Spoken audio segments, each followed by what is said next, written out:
Hotel the lake view এর balcony থেকে বাইনোকুলারে সেই সেক্রেটারি বার্ডটিকে খুঁজছিলেন কর্নেল। সারস জাতীয় এই দুর্লভ পাখিকে বাংলায় বলা হয় কেরানি পাখি, কারণ হঠাৎ দেখলে মনে হয় তার কানে যেন কলম গোঁজা আছে। কাল বিকেলে হ্রদের তীর থেকে পাখিটাকে কয়েক মুহূর্তের জন্য দেখেছিলেন। বিস্তীর্ণ এই প্রাকৃতিক জলাশয়ের মধ্যিখানে একটা জলটঙ্গি আছে, সেখানে ঘন জঙ্গল। পাখিটা একলা নাকি তার সঙ্গী বা সঙ্গিনী আছে জানেন না, তবে সে অতিশয় ধূর্ত তাতে কোনো সন্দেহ নেই। এমন একটা দুর্গম জঙ্গলে সে তার ডেরা বেছে নিয়েছে। এই হ্রদের নাম ব্রিটিশ আমলে ছিল মুন লেক, পরবর্তীকালে হয়ে উঠেছে চন্দ্র সরোবর। আসলে এটি প্রাগৈতিহাসিক কালের মৃত এক আগ্নেয়গিরির বিশাল ক্রেটার। চারদিকে ঘেরা উঁচু নিচু পাহাড়। পর্যটন মন্ত্রকের তদারকে সম্প্রতি উত্তর এবং পূর্ব দিকের পাহাড়ের গায়ে অনেক বাংলো, কটেজ, হোটেল, দোকানপাট, এমনকি একটি টাউনশিপও গড়ে উঠেছে।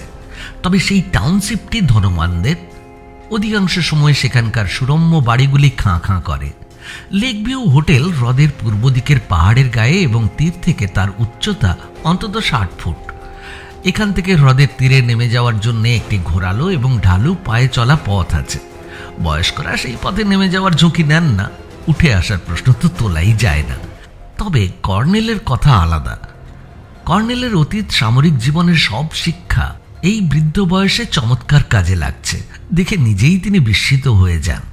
তো বয়স্কদের জন্য পায়ে হেঁটে বা গাড়ি চেপে চন্দ্র সরোবরের বেলাভূমিতে যাওয়ার পথটি আছে এই হোটেলের পূর্ব দিকে। ওই দিকটায় পাহাড় অতি ধীরে ঢালু হতে হতে সমতলে নেমে গেছে। বাঁক নিতে নিতে সেই পথ তাই পশ্চিমে হ্রদ সীমান্তে পৌঁছেছে। কর্নেলের তরুণ বয়সে এই দুর্গম পার্বত্য হ্রদের তীরে একটি সামরিক ঘাঁটি ছিল এবং সেই ঘাঁটিতে কর্নেল কিছুদিন ছিলেন। শরৎকালের শুক্লপক্ষের রাতে যে বিস্ময়কর প্রাকৃতিক সৌন্দর্য এখানে দেখেছিলেন তা অবিস্মরণীয়। তখনই বুঝেছিলেন এই হ্রদের নাম কেন মুন লেক দেওয়া হয়েছে। মুন লেকের জলটুঙ্গিতে সেক্রেটারি বার্ডের খবর সম্প্রতি একটি ইংরেজি দৈনিকে বেরিয়েছিল। খবরটি পড়ে এখানে চলে এসেছেন। নভেম্বরে পর্যটন মরশুম শুরু। হঠাৎ করে চলে আসার জন্যে অগত্যা এই দোতলা হোটেলে উঠতে হয়েছে। না হলে সরকারি বাংলো বা কটেজই কর্নেলের পছন্দ, সেখানে ভিড়ভাড়টা কম হয়। ভোরে কুয়াশা ছিল। মুন লেকের তীরে 8:30 অবধি ঘোরাঘুরি করে পাখিটাকে দেখা এবং ক্যামেরায় টেলিলেন্স ফিট করে তার ছবি তোলার আশা ছেড়ে দিয়ে হোটেলে ফিরছিলেন কর্নেল। তারপর দোতলার ব্যালকনিতে বসে কফি খেতে খেতে লক্ষ্য করছিলেন কুয়াশা সরে গিয়ে রোদ ছড়িয়েছে, তাই বাইনোকুলারে জলটুঙ্গিটাকে দেখছিলেন। কিছুক্ষণ পর কর্নেলকে বোকা বানিয়ে পাখিটা জলটুঙ্গির জঙ্গল থেকে সহসা উড়ে গেল। তার গতিপথ লক্ষ্য করতে গিয়ে একটা দৃশ্য দেখে একটু চমকে উঠলেন।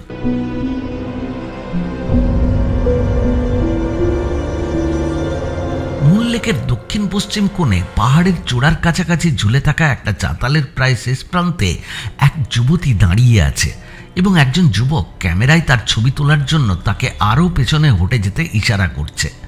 প্রতি মুহূর্তে আশঙ্কা করছিলেন কর্নেল আর এক পা পিছিয়ে গেলেই যুবতীটি নিচের গভীর খাদে পড়ে প্রাণ হারাবে। একটা সাংঘাতিক বিপজ্জনক ঘটনা ঘটতে চলেছে।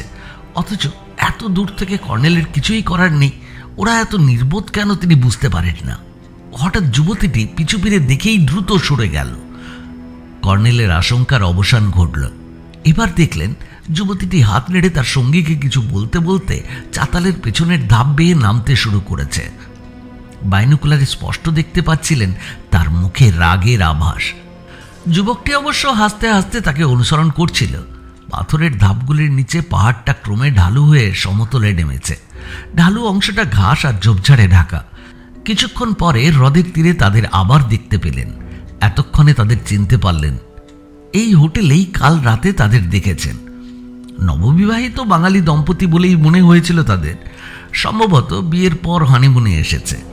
কিন্তু যে দৃশ্যটা একটু আগে দেখলেন তা নিছক নির্বুদ্ধিতা নাকি অন্য কিছু, এই খটকাটা কর্নেলের মনে থেকে গেল।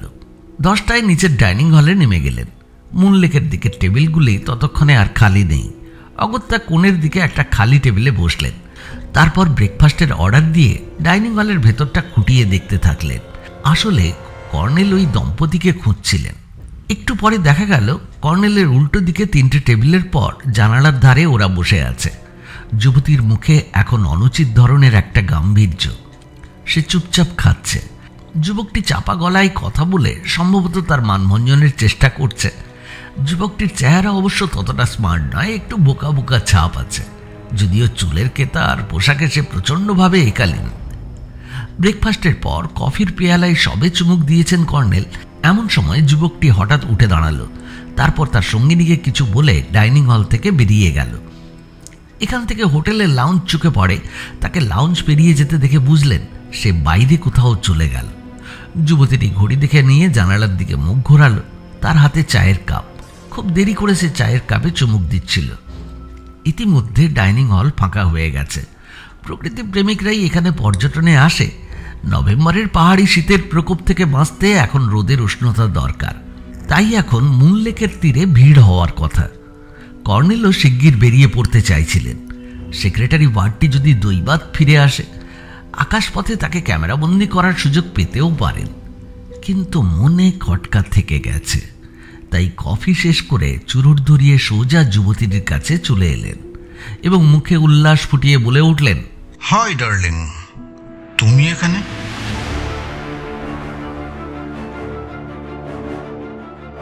আজ শুনবেন আরেকটি কর্নেল কাহিনী, সৈয়দ মুস্তাফা সিরাজের লেখা পাতাল গুহার বুদ্ধ মূর্তি। প্রিয় শ্রোতা বন্ধু, আমাদের উপস্থাপনায় এই কর্নেল কাহিনীটি যদি আপনাদের ভালো লাগে তাহলে অবশ্যই এখনো যদি আমাদের চ্যানেলটিকে সাবস্ক্রাইব না করে থাকেন এখনই সাবস্ক্রাইব করুন। কেন করবেন? শুনতে ভালো লাগবে কিনা ঠিক নেই। ঠিক আছে, গল্প শুনুন আগে। ভালো লাগলে তখন কিন্তু সাবস্ক্রাইব করতে ভুল করবেন না। আর সেই সাথে লাইক, কমেন্ট আর শেয়ার আমাদের চ্যানেলটিকে আরও মানুষের কাছে পৌঁছে দেওয়ার জন্য আপনার এইটুকু সহযোগিতা আমরা খুব খুব বেশি করে চাই। আসুন তাহলে কথা না বাড়িয়ে গল্প শুরু করা যাক। আজকের গল্প সৈয়দ মুস্তাফা সিরাজের লেখা কর্নেল কাহিনী পাতাল গুহার বুদ্ধ মূর্তি।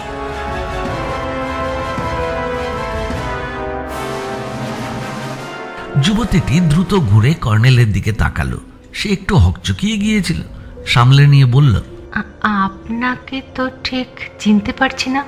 মুখোমুখি চেয়ারে বসে সহাস্যে কর্নেল বললেন, ও ডার্লিং, এখনো তুমি ছোটবেলাকার মতো দুষ্টু মেয়েটি হয়ে আছো।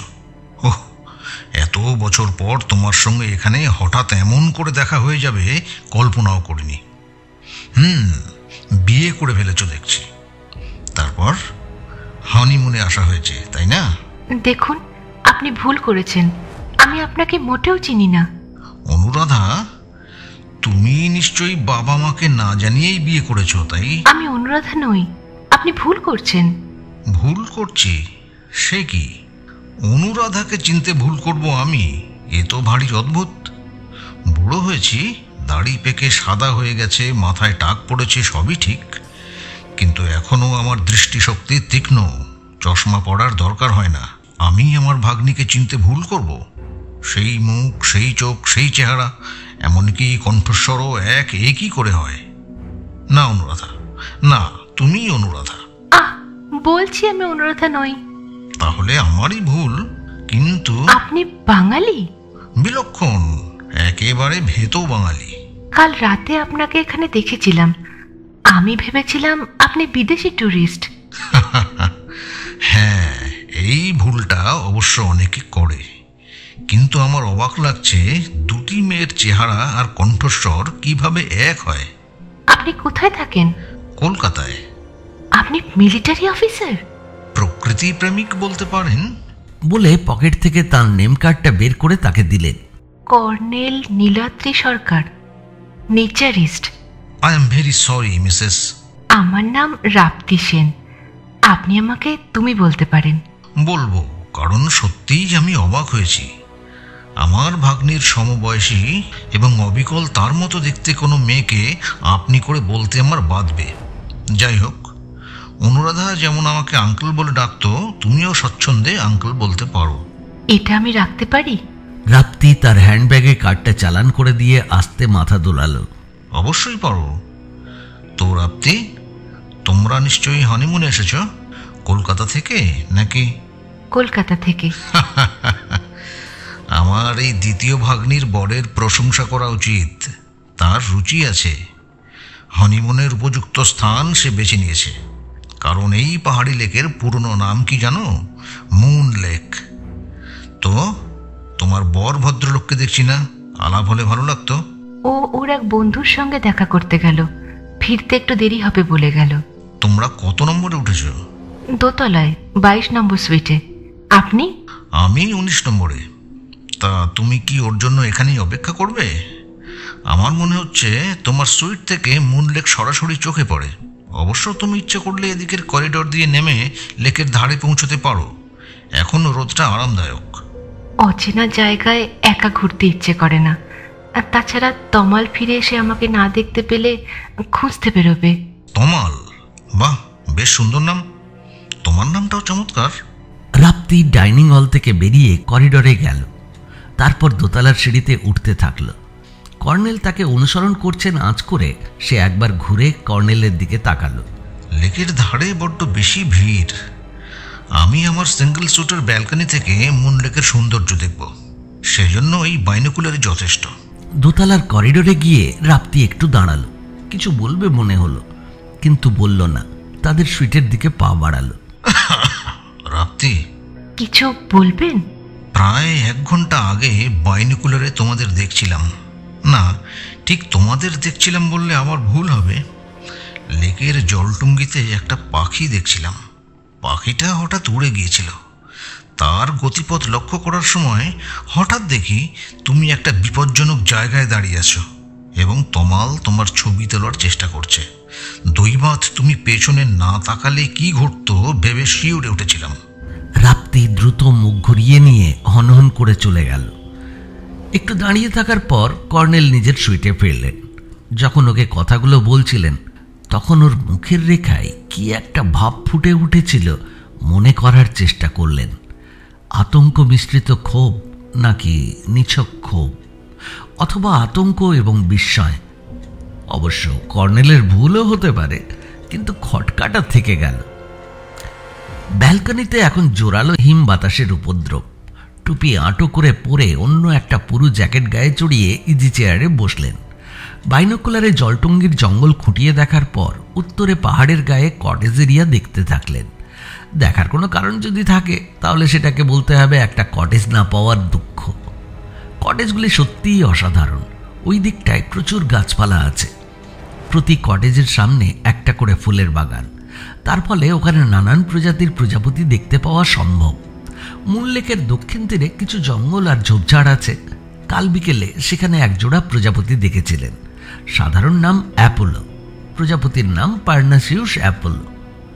শীতপ্রধান পার্বত্য অঞ্চলে এদের ডেরা। সেক্রেটারি বার্ডের দিকে মন পড়ে থাকায় ওদের ছবি তোলার চেষ্টা করেননি। কটেজ এরিয়াটা দেখতে দেখতে হঠাৎ কর্নেলের চোখে পড়ল দুটি লোক মুখোমুখি দাঁড়িয়ে যেন ঝগড়ার ভঙ্গিতে হাত নাড়ছে।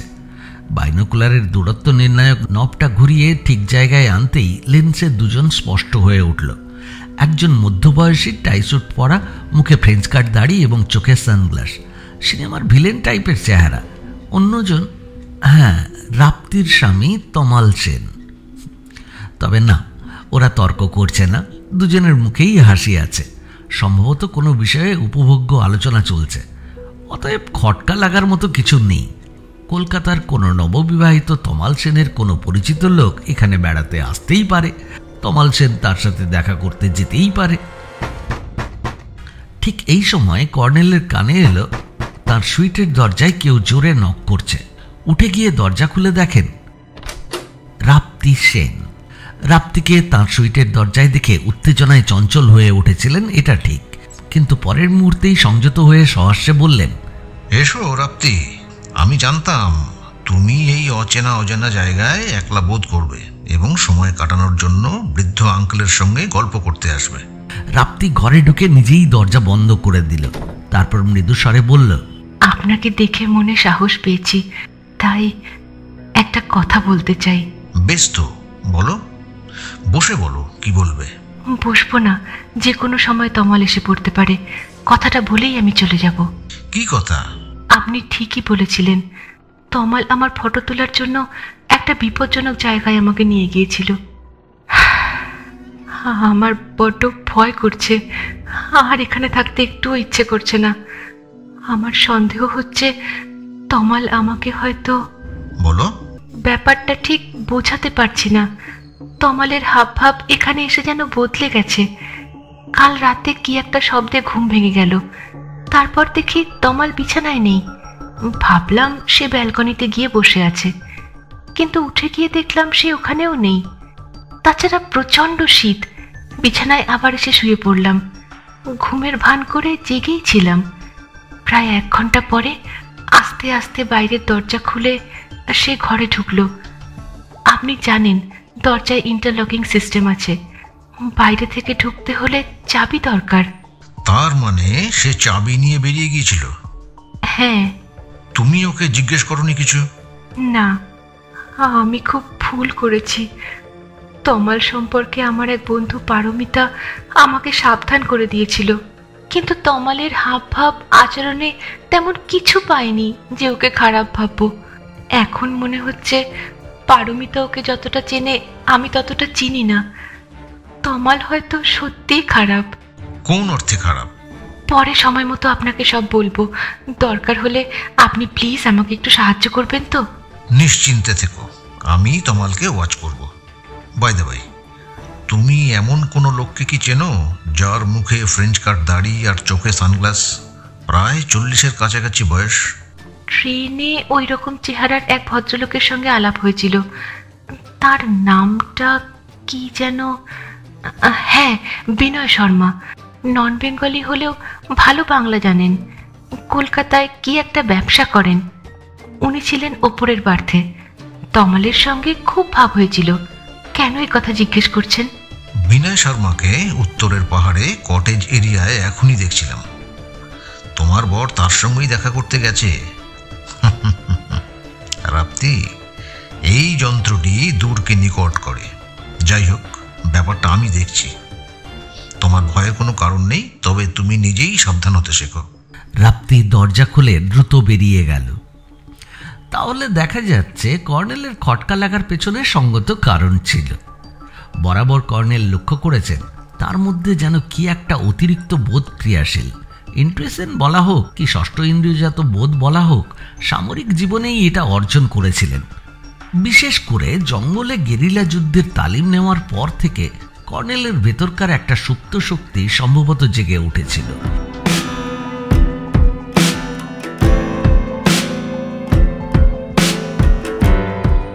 এদিন দুপুরে হোটেলের পশ্চিম দিকের ঘোরালো পায়ে চলা পথটা দিয়ে মুনলেকের তীরে গেলেন। হ্রদে রোয়িংয়ের ব্যবস্থা আছে। একটা রোয়িং বোট পেলে জলটুঙ্গিটার কাছে যাওয়া সম্ভব হতো, কিন্তু এই মরশুমে রোয়িং বোট পেতে হলে অন্তত 7 দিন আগে পর্যটন বিভাগের স্থানীয় অফিসকে জানাতে হবে। শেষে দক্ষিণের জঙ্গলে অ্যাপোলো প্রজাপতির খোঁজে গেলেন। জঙ্গলের ভেতরে অজস্র ছোট বড় পাথরের চাই পড়ে আছে। হঠাৎ পাথরের ফাঁকে একটা ফুলে ভরা অর্কিড চোখে পড়ল। পাহাড়ি অর্কিড দেখতে পেলে কর্নেলের মাথা ঠিক থাকে না। পাথরের ফাঁক দিয়ে এগিয়ে অর্কিডটার কাছে পৌঁছেছেন। সেই সময় উপর দিকে ঘন পাইন বনের ভেতর থেকে সেই বিনয় শর্মা বেরিয়ে এলো। সে কর্নেলকে লক্ষ্য করেনি। কর্নেল ইচ্ছে করেই একটু কাশলেন। তখনই সে চমকে উঠে নিচের দিকে তাকালো। তারপর কর্নেলকে দেখতে পেল। কর্নেল অর্কিডটার ছবি তোলার জন্য ক্যামেরা তাক করছিলেন, কিন্তু চোখের কোণা দিয়ে তার প্রতি লক্ষ্য রাখলেন। সে কর্নেলকে দেখছিল। একটু পরে সে কর্নেলের কাছে নেমে এসে ইংরেজিতে বলল, যদি কিছু মনে না করেন একটা কথা বলবো। এদিকটায় শঙ্খচূড় সাপের উপদ্রব আছে। আপনি শঙ্খচূড় সাপ সম্পর্কে আমাকে সাবধান করে দিলেন, সেজন্য ধন্যবাদ। আপনাকে বিদেশি পর্যটক মনে হচ্ছে।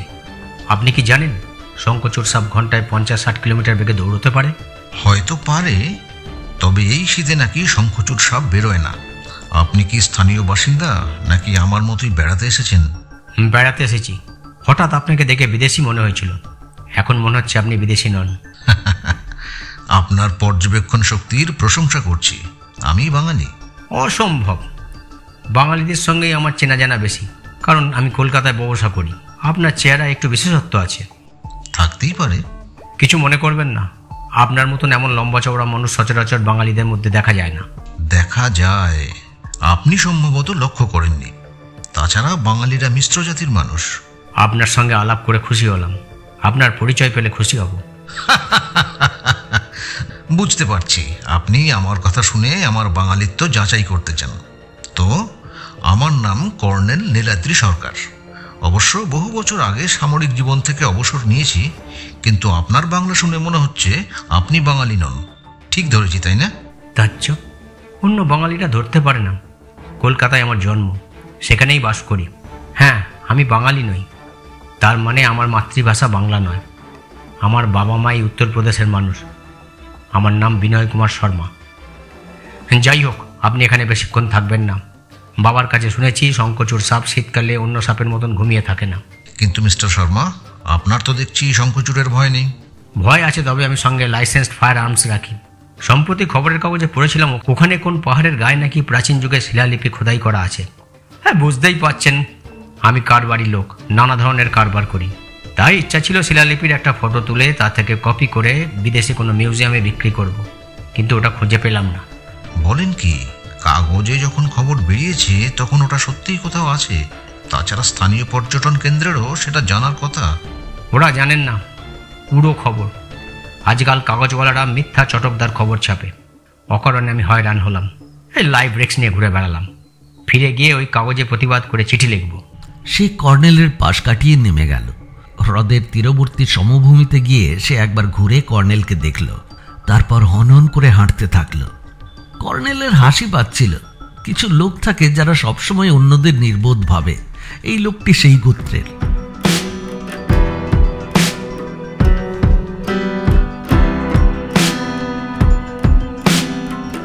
এখন 12:30 বাজে। বেলা 2টোর পর লেক ভিউয়ে আর লাঞ্চ মেলে না বলে শুনেছেন। সময় হিসেব করে নিয়ে ওপরে উঠতে শুরু করলেন। কিছুটা ওঠার পর বাইনোকুলারে দেখলেন বিনয় শর্মা লেক ভিউ হোটেলের দিকে পায়ে চলা পথ ধরেছে। সে তাহলে তমাল সেনের কাছেই যাচ্ছে। পাইন বনে ঢুকে সতর্কভাবে চারদিকে লক্ষ্য রেখে পাহাড়ের ঢাল বেয়ে উঠতে শুরু করলেন। একটু পরে হঠাৎ তার মাথায় এলো, এভাবে উনি কিসের খোঁজে যাচ্ছেন? বিনয় শর্মার গতিবিধির কোনো সূত্রই তো কর্নেলের চোখে পড়ছে না। না, মাঝে মাঝে আজকাল যেন কর্নেলের কাণ্ডজ্ঞান লোপ পেয়ে যায়। এতদিনে সত্যিই কর্নেলের 72-এ দশা ঘটেছে যেন। ঢালের ঘাসে পা ছড়িয়ে বসে চুরুট ধরালেন। তারপর বাইনোকুলারে ফুট 20 নিচে পাইন বনটা খুঁটিয়ে একবার দেখে নিলেন। সেই সময় একটা মোটাসোটা পাইন গাছের তলায় কয়েকটা সিগারেটের টাটকা ফিল্টার টিপ চোখে পড়ল। বিনয় শর্মা তাহলে এখানে দাঁড়িয়ে সিগারেট টানছিল। তখনই নেমে গিয়ে জায়গাটা দেখলেন। 5টা সিগারেট খেয়েছে বিনয় শর্মা। সে কি এখানে কারোর জন্য অপেক্ষা করছিল? মাটিটা নগ্ন এবং এবড়ো খেবড়ো। জুতোর ছাপ খোঁজার চেষ্টা বৃথা।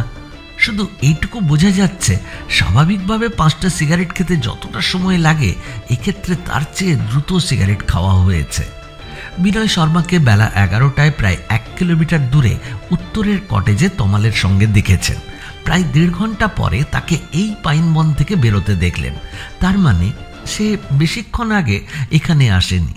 সম্ভবত কর্নেল অর্কিডটার কাছে পৌঁছানোর কিছুক্ষণ আগেই সে এখানে উঠে এসেছিল। অন্য কোনো দিক থেকে কর্নেলের অজ্ঞাতসারে সে দুর্গম এই জঙ্গলে উঠে আসতে পারে না।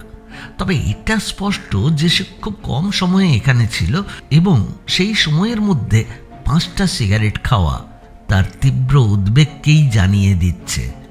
অবশ্য এর উল্টোটাও হতে পারে। কেউ বিনয় শর্মার জন্যই কি উদ্বিগ্নভাবে এখানে অপেক্ষা করছিল? শর্মা এখানে আসার পর সে চলে গেছে, কিন্তু তাহলে সে গেল কোন পথে? যেখানে অর্কিডটা দেখেছেন এবং কর্নেলও যেখান দিয়ে উঠে এসেছেন সেটা ছাড়া এই পাইন বনে পৌঁছানো যায় না। কারণ পাইন বনের নিচে খাড়া পাথরের পাঁচিল। কোথাও প্রকাণ্ড সব পাথর এলোমেলো পড়ে আছে একটার পর একটা। মাউন্টেনিয়ারিংয়ের ট্রেনিং এবং সরঞ্জাম ছাড়া এইসব পাঁচিল আর পাথর বেয়ে এখানে ওঠা সম্ভব নয়। ওই একটা মাত্র ওঠার পথ। বাইনোকুলারে আবার চারদিক খুঁটিয়ে দেখতে থাকলেন। সেই সময় হঠাৎ পাইন বনের ভেতরে একটা পাথরের পাশে একটা হাত নড়তে দেখলেন।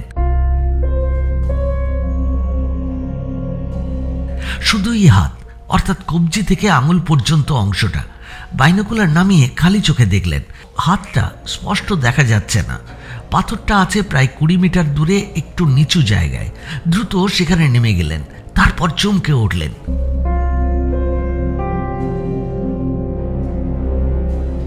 পাথরের পেছনে আষ্টে পৃষ্ঠে দড়ি বাঁধা অবস্থায় কেউ কাত হয়ে পড়ে আছে এবং বাঁধনমুক্ত হওয়ার চেষ্টায় মাঝে মাঝে নড়াচড়া করছে। হাঁটু দুমড়ে বসে তার মুখটা ঘুরিয়ে দিয়ে দেখেন সে তমাল সেন। তার মুখে টেপ সাঁটা আছে। কর্নেলকে দেখা মাত্র সে গুঁ গুঁ করে উঠল। কর্নেলের সঙ্গে সবসময় নানান ধরনের দরকারি জিনিস থাকে। জ্যাকেটের ভেতর পকেট থেকে একটা ছোট্ট ছুরি বের করে দড়িটা কাটতে শুরু করলেন। পাইলনের মোটা দড়ি কাটতে একটু সময় লাগলো। কাঁধে ঝোলানো জলের বোতল থেকে তার মুখে জলের ঝাপটা দিলেন। তারপর তার মুখের টেপ খুলে ফেললেন। সে অতি কষ্টে উচ্চারণ করল, জল। জল খাইয়ে তাকে একটু সুস্থ করে টেনে ওঠাবার চেষ্টা করলেন, কিন্তু সে পাথরে হেলান দিয়ে বসে হাতের ইশারায় কর্নেলকে নিবৃত্ত করল। দেখলেন দড়ির বাঁধন ছাড়াও তাকে চড় কিল ঘুষি মারা হয়েছে। চোয়ালে এবং চোখের নিচে লালচে দাগ বেশ স্পষ্ট। একটু পরে সে ভাঙা গলায় ইংরেজিতে বলল, শিগগিরই আমাকে এখান থেকে একটু নিয়ে চলুন, ও যে কোনো সময় এসে পড়বে। তুমি আমার কাঁধে হাত রেখে ওঠার চেষ্টা করো। দেখতেই তো পাচ্ছ আমি একজন বুড়ো মানুষ। তোমাকে কাঁধে বওয়ার শক্তি আমার নেই, বিশেষ করে এটা পাহাড়ি জঙ্গল। সে চমকে উঠে তাকালো। তারপর কর্নেলের কাঁধ আঁকড়ে ধরে উঠল। কিভাবে তাকে নিচের সমভূমিতে নিয়ে এলেন সে বর্ণনা এখানে অবান্তর। তবে শুধু এটুকুই বলা উচিত, সামরিক জীবনে আহত সঙ্গীকে বয়ে আনার যেসব কৌশল শিখেছিলেন সেগুলি এবার কাজে লাগল। নিচে নেমে তমাল বলল, আপনাকে আমি লেক ভিউ হোটেলে দেখেছি। কৃতজ্ঞতা জানিয়ে আপনাকে ছোট করতে চাই না। আপনি যে বাঙালি তা আমি বুঝতে পারিনি। হ্যাঁ, আমি বাঙালি। আমার নাম কর্নেল নীলাদ্রি সরকার। তো তুমি কি এখন হাঁটতে পারবে, নাকি ট্যুরিস্ট সেন্টারে গিয়ে অ্যাম্বুলেন্সের ব্যবস্থা করব? প্লিজ কর্নেল সাহেব, আমাকে এখানে একা ফেলে রেখে চলে যাবেন না। আর একটু বিশ্রাম নিলেই আমি হেঁটে যেতে পারবো। তুমি কি বিনয় শর্মাকে ভয় পাচ্ছ? আপনি চেনেন ওকে? কি করে ওকে চিনলেন? চিনি, কি সূত্রে চিনি পরে বলবো। আর এও জানি তোমার নাম তমাল সেন। কে আপনি? না, তোমার ভয় পাওয়ার কারণ নেই। আমি থাকতে বিনয় শর্মা আর তোমার কোনো ক্ষতি করতে পারবে না। আপাতত লেকের উপরে চলো। রোদে কিছুক্ষণ বসলে তুমি ধকল কাটিয়ে উঠতে পারবে। তমালকে নিয়ে হোটেলে ফেরার পথে বাইনোকুলারে লক্ষ্য রেখেছিলেন বিনয় শর্মা আসছে কিনা, কিন্তু তাকে কোথাও দেখতে পেলেন না। ব্যালকনিতে রাপ্তিকে দেখতে পেয়েছিলেন। সে ওদের দেখতে পেয়েই উঠে দাঁড়িয়েছিল। একটু পরে যখন কর্নেলের কাঁধে ভর করে তমাল হোটেলের পথে চড়াইয়ে উঠছে, তখন রাপ্তি দৌড়ে এসেছিল। কর্নেল তাকে বলেছিলেন, এখন কোনো কথা নয়, আপাতত বেচারাকে একটু সাহায্য করো। দোতলায় ওদের সুইটে তমাল বিছানায় শুয়ে পড়েছিল। তখন 2টো বেজে গেছে, কিন্তু কর্নেলের কপাল গুনে ডাইনিং হলে ঢুকে খাদ্য পেয়েছিলেন। ম্যানেজার ভদ্রলোক অতিশয় সজ্জন মানুষ। গত রাতে তার সঙ্গে আলাপ হয়েছিল। কর্নেলের সাদা দাড়ি এবং নেমকার্ডের জোরে তার খাতির পেয়েছিলেন।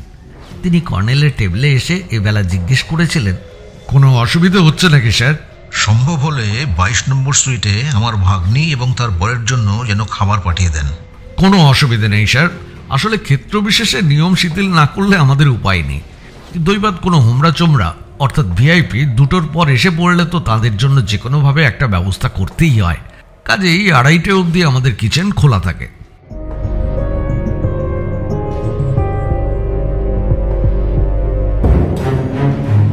গোগ্রাসে লাঞ্চ সেরে ওপরে গিয়ে 22 নম্বরে নক করেছিলেন। রাপ্তি দরজা খুলেও বলেছিল, খাবার দিয়ে গেল।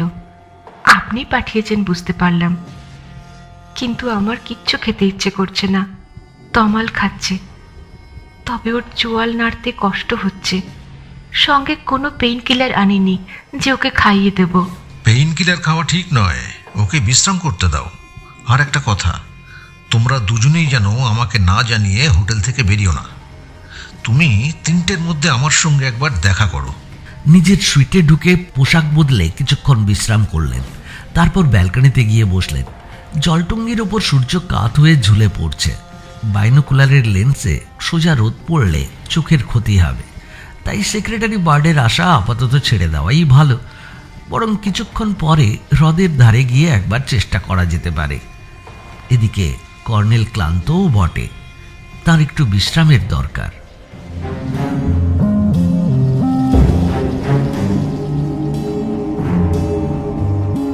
রাপ্তির প্রতীক্ষা করছিলেন, কিন্তু 3টে বেজে গেল, সে এলো না। ভাবলেন তমালের মুখে বিনয় শর্মার হাতে তার দুরবস্থার বিবরণ পেয়ে গেছে বলেই আসছে না। সেক্রেটারি বার্ড না তমাল রাপ্তি, কোন বিষয়টাকে অগ্রাধিকার দেবেন ঠিক করতে পারছিলেন না। তাই একটা কয়েনে টস করলেন। সেক্রেটারি বার্ড টসে জিতল।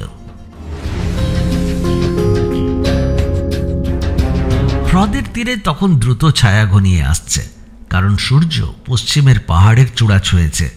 সেক্রেটারি বার্ড বাইনোকুলারে ধরা পড়ল না। জলটুঙ্গির জঙ্গল ঘিরে হালকা কুয়াশা জমেছে। রোয়িং বোটগুলো একে একে তীরে ভিড়ছে। আজ ঠান্ডাটা কালকের চেয়ে বেশি। অন্যমনস্কভাবে হাঁটতে হাঁটতে উত্তরের পাহাড়তলিতে গেলেন। পর্যটন অফিসে সবে আলো জ্বলে উঠল। কাউন্টারে এক কর্মী বসে চা খেতে খেতে রেকর্ড প্লেয়ার বাজাচ্ছিলেন। কর্নেলকে দেখেই তিনি ইংরেজিতে বলে উঠলেন, অত্যন্ত দুঃখিত স্যার, আপনাকে কোনো কটেজ দিতে পারছি না। বাংলো দুটি তো ডিসেম্বরের প্রথম সপ্তাহ পর্যন্ত বুক হয়ে আছে। আপনাকে গতকালই তা জানিয়েছি। না, আমি আর কটেজ বা বাংলোর জন্য আসিনি। একজন চেনা লোকের খোঁজে এসেছি। তিনি কটেজে উঠেছেন, কিন্তু কটেজ নাম্বার জিজ্ঞেস করতে ভুলে গেছি। তার নাম বিনয় শর্মা। কর্মী ভদ্রলোক রেজিস্টার্ড খুলে তন্ন তন্ন খুঁজে বললেন, না, বিনয় শর্মাকে তো পাচ্ছি না। তিনি কবে এসেছেন? তার মুখে ফ্রেঞ্চ কার্ড দাঁড়িয়ে আছে। সবসময় চোখে সানগ্লাস পরে থাকে। চোখের অসুখ আছে। বেশ হৃষ্টপুষ্ট গড়ন। 40-এর কাছাকাছি বয়স। আপনি তাহলে ডক্টর রঘুবীর প্রসাদের কথা বলছেন। আপনি যে বর্ণনা দিলেন তার ডক্টর প্রসাদের। উনি একজন বিখ্যাত লোক, প্রায়ই এখানে আসেন। দুঃখিত, আসলে বার্ধক্যজনিত স্মৃতিভ্রংশ। বিনয় শর্মার সঙ্গে ডাক্তার প্রসাদকে গুলিয়ে ফেলেছি। হ্যাঁ, ডাক্তার রঘুবীর প্রসাদকেই আমি খুঁজছি। ডক্টর প্রসাদ উঠেছেন 127 নম্বর কটেজে। পর্যটন কর্মী কাউন্টার থেকে বেরিয়ে এসে কটেজে পৌঁছানোর পথটাও বলে দিলেন। সেই সময় অন্ধকারে ঢিল ছোড়ার মতো কর্নেল বললেন, আসলে উনি চন্দ্র সরোবর এলাকার কোন পাহাড়ে প্রাচীন শিলালিপির খোঁজ পেয়েছেন। আমিও এ বিষয়ে একটু কৌতূহলী। ডক্টর প্রসাদ একজন ঐতিহাসিক। তার কাছে বিদায় নিয়ে 127 নম্বর কটেজ খুঁজে বের করতে 4:30 বেজে গেল। এখনই কটেজ এলাকায় সন্ধ্যের ধূসরতা ঘনিয়েছে। কটেজগুলি একই গড়নের ছোট্ট বাড়ি এবং রঙিন টালির চাল। সামনে সুদৃশ্য লন এবং ফুলবাগান আছে। গেটের কাছে উঁকি মেরেই পিছিয়ে এলেন। নিজের চোখকে বিশ্বাস করতে পারলেন না। ঘরের পর্দা তুলে এইমাত্র যে বারান্দায় এলো, তাকে বারান্দার আলোয় চিনতে দেরি হয়নি। সে রাপ্তি সেন।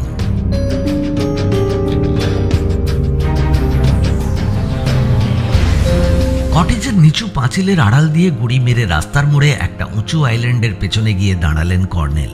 কেউ ওকে দেখল কিনা লক্ষ্য করার সুযোগ ছিল না। একটু পরে দেখলেন রাপ্তি এবং বিনয় শর্মা চাপা গলায় কথা বলতে বলতে লেকের দিকের উতরাইয়ে নেমে যাচ্ছে। আর 1 মিনিট দেরি করলে ওরা কর্নেলকে দেখে ফেলত। তার ফলে অন্য কি ঘটত জানা নেই, কিন্তু ওরা যে খুবই সতর্ক হয়ে যেত তাতে ভুল নেই। টুপিটা কপালের ওপর নামিয়ে মাফলারে দাড়ি ঢেকে এবং একটু কুঁজো হয়ে ওদের অনুসরণ করতে শুরু করলেন কর্নেল। পর্যটন অফিসের কাছে গিয়ে ওরা দাঁড়ালো। তারপর রাপ্তি চলে গেল। কর্নেল দ্রুত সামনের একটা কটেজের আড়ালে গিয়ে দাঁড়ালেন। ডক্টর রঘুবীর প্রসাদ ওরফে বিনয় শর্মা কোনো দিকে না তাকিয়ে হনহন করে নিজের কটেজের দিকে ফিরে চলল।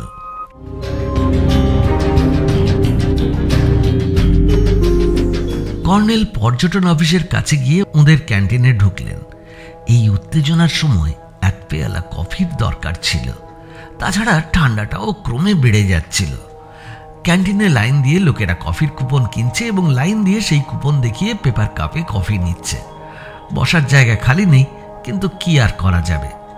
কিছুক্ষণ পরে এক কোণে দাঁড়িয়ে কফি খাচ্ছেন, সেই সময় এক যুবতীকে কফির লাইনে দেখতে পেলেন। তার পরনে জিন্স আর ব্যাগি সোয়েটার, মাথায় একটা স্কার্ফ জড়ানো, মুখে উদ্ধত লাবণ্য আছে। যুবতীটির কোনো সঙ্গী বা সঙ্গিনী নেই। কফির পেয়ালায় চুমুক দিয়ে সে বাঁকা মুখে স্বগতোক্তি করল, ইস, কি বিচ্ছিরি কফি। কর্নেল বুঝতে পারলেন যে মেয়েটি বাঙালি। একটু এগিয়ে তার কাছাকাছি গিয়ে বললেন, এখানকার ঠান্ডাটাও বিচ্ছিরি কিনা, এরকম বিচ্ছিরি কফি ছাড়া এই বিচ্ছিরি ঠান্ডা জব্দ হবে না। সে নিষ্পলক চোখে কর্নেলের দিকে তাকিয়ে রইল। অবাক হওয়ার কিছু নেই। এই বুড়ো বয়সে আমি যদি মুন লেকে বেড়াতে আসতে পারি, কম বয়সীদের না পারার কারণ দেখি না। তবে মুন লেকে রোয়িং করতে বললে আমি কিন্তু পারবো না।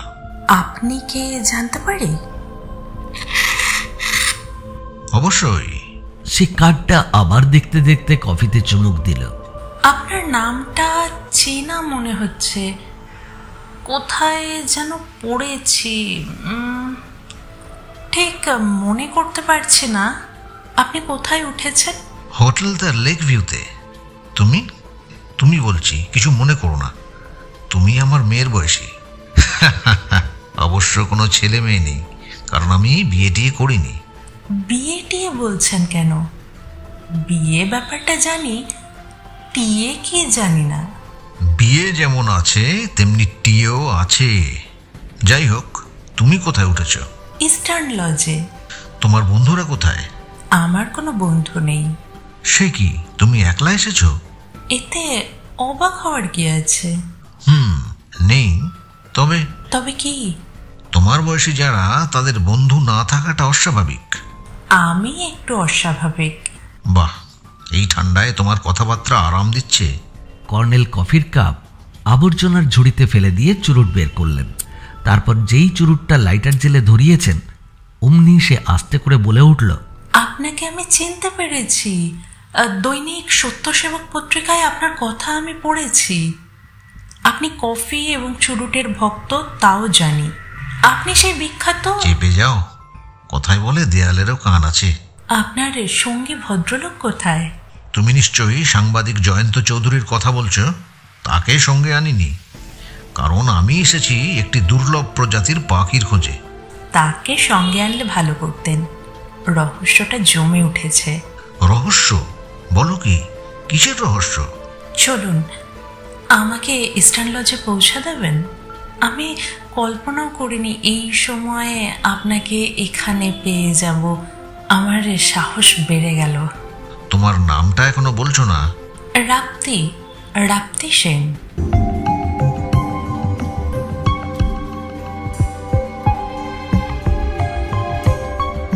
কি বললে? রাপ্তি সেন। দেখো রাপ্তি, এখানে কোনো রহস্য নিয়ে মাথা ঘামাতে আমি আসিনি। এই লেকের জলটুঙ্গিতে একটা সেক্রেটারি বার্ডের খোঁজ পেয়েছি, তাই। বিশ্বাস করছি না কর্নেল সরকার। তোমার ইচ্ছে। আপনি যে হোটেলে উঠেছেন সেখানে প্রবীর সেন নামে একজন আছে, তার সঙ্গে আলাপ হয়েছে? প্রবীর সেনের কথা জানি না, তবে তমাল সেন নামে একজন আছে। হ্যাঁ, ওর ডাকনাম তমাল। ও আমার হাজবেন্ড।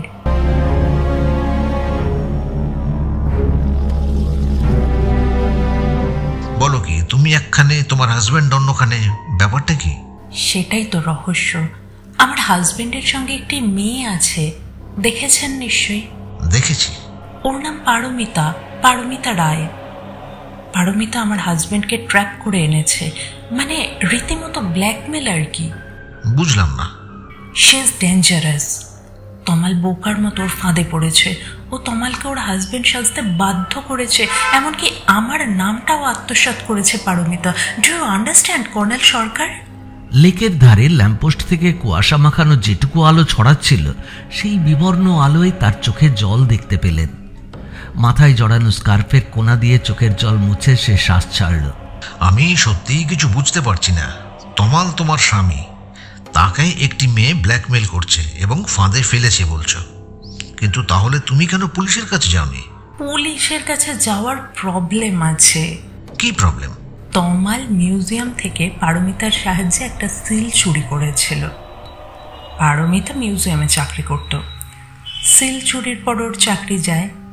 সেই সিলে নাকি এই লেকের ধারে কোনো পাহাড়ের গুহায় প্রাচীন বুদ্ধমূর্তির উল্লেখ আছে। বাকিটা শুনতে হলে আপনাকে একটু সময় দিতে হবে, ইস্টার্ন লজে ছাড়া অন্য কোথাও। আপনি বলুন না কোথায় এবং কাল কখন আপনার সাথে আমি দেখা করব। ঠিক আছে, কাল সকাল 8টায় তুমি বরং টাউনশিপ এরিয়ায় মহামায়া পার্কে আমার জন্য অপেক্ষা করবে।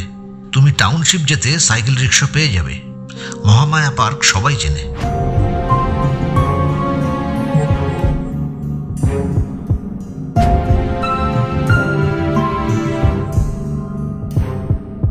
লেক ভিউয়ে ফিরে ম্যানেজারকে বলেছিলেন এবার থেকে ওর সুইটে যেন খাদ্য বা পানীয় সার্ভ করা হয়। উনি বারবার কফি খান, বারবার সেই জন্য ডাইনিং হলে নেমে আসতে হয়। এটা ওর বয়সী মানুষের পক্ষে অসুবিধেজনক। ম্যানেজার সতীশ কুমার বলেছিলেন, সে ব্যবস্থা তো আছেই স্যার। আপনি লক্ষ্য করবেন সুইটের ভেতর দরজার পাশে একটা সাদা বাটন আছে, ওটা টিপলেই লোক যাবে। দুঃখের বিষয়, আমরা এখনো কোনো সুইটে টেলিফোনের ব্যবস্থা করতে পারিনি, তবে শিগগির সেই ব্যবস্থা হয়ে যাবে। তখন প্রায় সন্ধে 6টা বাজে। হোটেল বয় ট্রেতে কফি পৌঁছে দিয়ে গেল। কর্নেলের মাথার ভেতরটা তালগোল পাকিয়ে গেছে। ঘরের ঠান্ডা দূর করার জন্য একটা হিটার আছে। সুইচ অন করে সেটা পায়ের কাছাকাছি রেখে আরাম করে বসলেন। তারপর পট থেকে কফি ঢেলে লিকারে চুমুক দিলেন। দুধ চিনি ছাড়া কফি উনি কদাচিৎ খান, কিন্তু এখন এর দরকার ছিল। তমাল, রাপ্তি, পারমিতা, ডক্টর প্রসাদ ওরফে বিনয় শর্মা, মিউজিয়ামের সিল, প্রাচীন বুদ্ধমূর্তি, এইসব ব্যাপার মাথার ভেতর মাছির মতো ক্রমাগত ভনভন করছিল। কার কথা বিশ্বাস করবেন বুঝতে পারছিলেন না। তমাল, রাপ্তি এবং পারমিতা প্রত্যেকেই বলছে পরে বলবো। পরে কেন?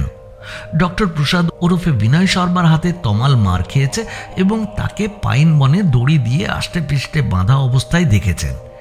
এই ঘটনাটা কিন্তু সত্যি, কিন্তু তমালও বলেছে সব কথা পরে জানাবে।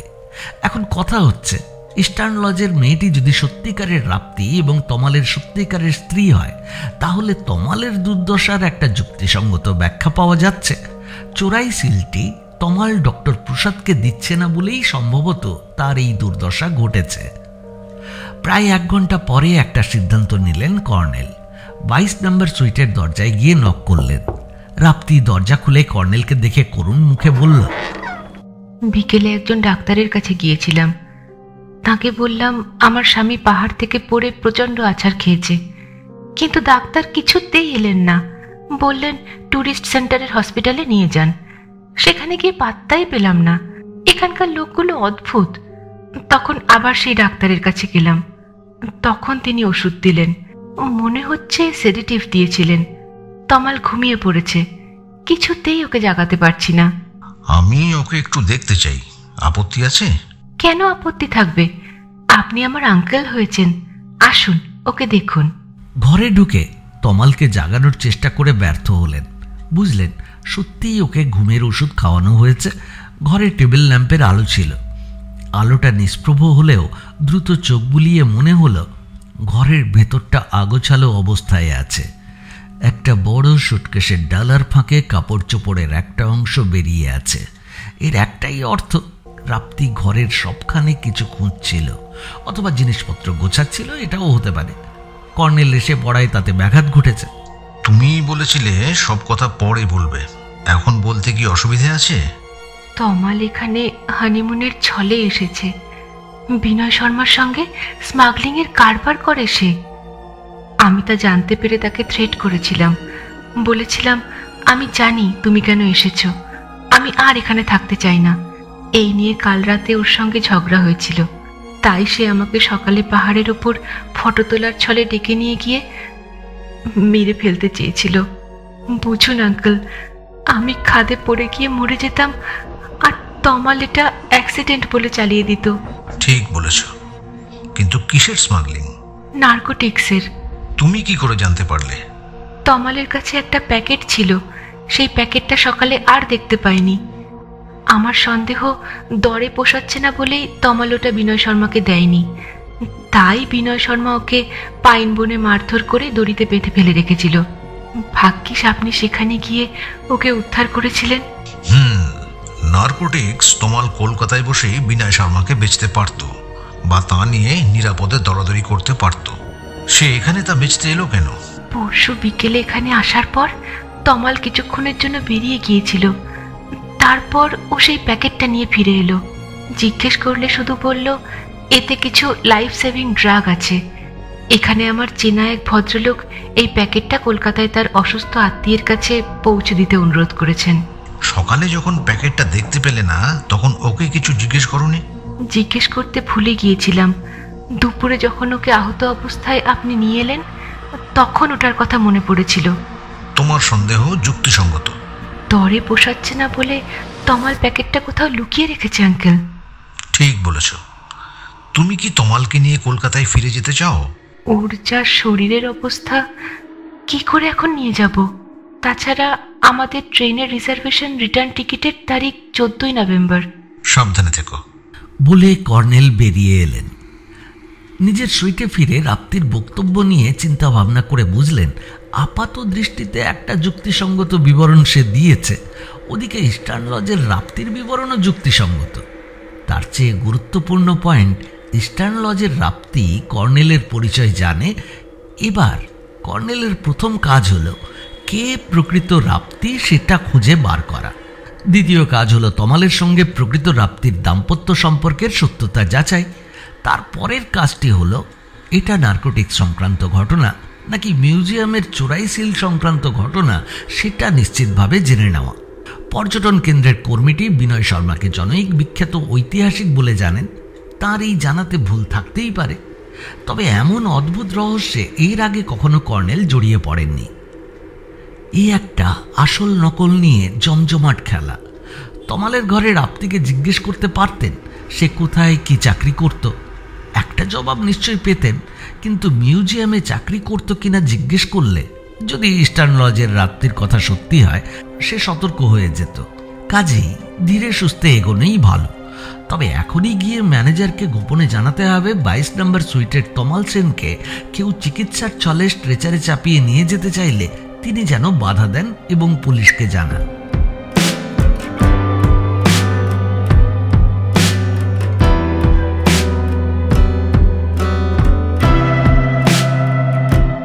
পরদিন ভোরে অভ্যেস মতো প্রাতভ্রমণে বেরিয়েছিলেন। এদিনও ঘন কুয়াশা ছিল, কিন্তু সতর্কতার দরুন হ্রদের তীরে না গিয়ে উল্টো দিকে লেক ভিউ হোটেলের পূবের রাস্তায় হাঁটতে হাঁটতে ঢালু একটা উপত্যকায় নেমে গেলেন। উপত্যকাটি ছোট বড় নানান গড়নের পাথর আর ঝোপঝাড়ে দুর্গম হয়ে আছে। দুর্গম স্থানের প্রতি কর্নেলের আকর্ষণ প্রবল। কুয়াশা এত ঘন যে 2-3 মিটার দূরে কি আছে তা স্পষ্ট দেখা যাচ্ছিল না। একসময় হঠাৎ মনে হলো এইভাবে কুয়াশার মধ্যে বেরিয়ে পড়া তাঁর উচিত হয়নি। তমালকে যে উনি উদ্ধার করেছেন বিনয় শর্মা তা জানতে পেরেছে। সে যদি কর্নেলকে এখন অনুসরণ করে থাকে যে কোনো মুহূর্তে কর্নেল আক্রান্ত হবেন। ডাইনে বাঁয়ে এদিকে ওদিকে কর্নেলের এইভাবে হেঁটে যাওয়া কেউ দেখলে অবশ্যই পাগল টাগল ভাবত, কিন্তু একটু পরেই যা ঘটে গেল তাতে কর্নেল বুঝলেন তাঁর সেই ইনটিউশনই তাকে বাঁচতে সাহায্য করেছে। সামরিক জীবনের আরেকটা শিক্ষাও চমৎকার কাজে লেগে গেল। জঙ্গলে গেরিলা যুদ্ধের তালিম নেওয়ার সময় এটা আয়ত্ত করেছিলেন। কোথাও একটু শব্দ হলেই সেই শব্দটা কিসের এবং কত দূরত্বে শব্দটার উৎসস্থল এইসব কয়েক মুহূর্তের মধ্যে কর্নেল জেনে ফেলেন। একটা বড় পাথরের পাশে ঘন ঝোপের ধারে গিয়ে দাঁড়িয়েছিলেন। এমন সময় পেছনে আবছা একটা শব্দ কানে এসেছিল। পাথরগুলির ফাঁকে শীতে ঝরে পড়া গুল্মলতার পাতার স্তূপ রাতের শিশিরে ভিজে গেছে। শুকনো পাতার উপর কোনো মানুষ বা জন্তু যত সাবধানেই পা ফেলুক পাতার শব্দ হবেই, কিন্তু ভিজে পাতার উপর চুপি চুপি পা ফেলার শব্দ অন্যরকম। যে শব্দটা শুনেছিলেন তা হঠাৎ থেমে যেতেই প্রথমে মনে হয়েছিল কোনো চতুষ্পদ প্রাণীর। তা বাঘ ভালুকেরও হতে পারে। মূল্যেক অঞ্চলে এখনো বাঘ ভালুক থাকা সম্ভব। কিন্তু শব্দটা আবার শুনতে পেলেন এবং কয়েক মুহূর্তের মধ্যেই বুঝতে পারলেন ওটা কোনো দ্বিপদ প্রাণীরই পায়ের শব্দ। সঙ্গে সঙ্গে জ্যাকেটের ভেতর পকেট থেকে রিভলভার বের করে তৈরি হলেন। কুয়াশা এত ঘন যে 2-3 মিটার দূরেও কিছু স্পষ্টভাবে দেখা যাচ্ছে না। শব্দটার উৎস কর্নেলের হিসেবে আন্দাজ 30 ফুট দূরে এবং কর্নেলের ডান দিকে। কর্নেলের পেছনে ঘন ঝোপ। তখনই গুড়ি মেরে বসে ডান দিকে তীক্ষ্ণ দৃষ্টিতে লক্ষ্য রাখলেন। শব্দটা থেমে গিয়েছিল। তারপর কর্নেলের দুপাশে একটা করে ঢিল পড়তে থাকলো। মানুষই ঢিল ছোড়ে। যে ঢিল ছুড়ছিল এটা তার শিকারী স্বভাবের পরিচয়। ধূর্ত শিকারীরা এভাবে ঝোপঝাড়ে আন্দাজে ঢিল ছুঁড়ে লুকিয়ে থাকা প্রাণীকে বেরিয়ে আসতে বাধ্য করে। রাগ হলো কর্নেলের, আবার হাসিও পেল। বেটার ছেলে কর্নেলকে ভেবেছেটা কি? আর চুপ করে থাকার কোনো মানে হয় না। যে দিক থেকে ঢিল আসছিল সেই দিকে রিভলভারের নল ঈষৎ উঁচু করে একটা গুলি ছুড়তেই হলো। নরহত্যার দায় এই বয়সে আর বইতে চান না। এটা তো যুদ্ধক্ষেত্র নয়। স্তব্ধ ঠান্ডা হিম কুয়াশা ঢাকা উপত্যকায় গুলির শব্দটা যথেষ্ট জোরালো ছিল। তারপরই আবার পায়ের শব্দ ক্রমাগত। এবার শব্দটা ক্রমশ দূরে সরে যাচ্ছিল। কর্নেল বুঝতে পারলেন লোকটা পালিয়ে যাচ্ছে। সে এত সাংঘাতিক প্রতিক্রিয়া সম্ভবত কল্পনাও করেনি। এও বোঝা যাচ্ছে তার কাছে আগ্নেয়াস্ত্র ছিল না। থাকলে তখনই সে পাল্টা গুলি ছুড়ত। জোরে শ্বাস ফেলে পা ছড়িয়ে বসে চুরুট ধরালেন। তখন প্রায় 7:15 বাজে।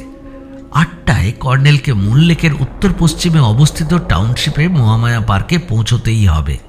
কয়েক মিনিট চুরুট টানার পর উত্তেজনাটা চলে গেল। তখন উঠে পড়লেন। কুয়াশার মধ্যে শর্টকাটে চলা কঠিন, তবু কর্নেলের লক্ষ্য ছিল মূল লেকে যাওয়ার বড় রাস্তায় পৌঁছানো। ল্যাম্পপোস্টের বাতিগুলো জ্বলজ্বল করছিল। 15 মিনিটের মধ্যে রাস্তাটা পেয়ে গেলেন। পর্যটনের মরশুমে এই রাস্তায় যানবাহনের অভাব নেই।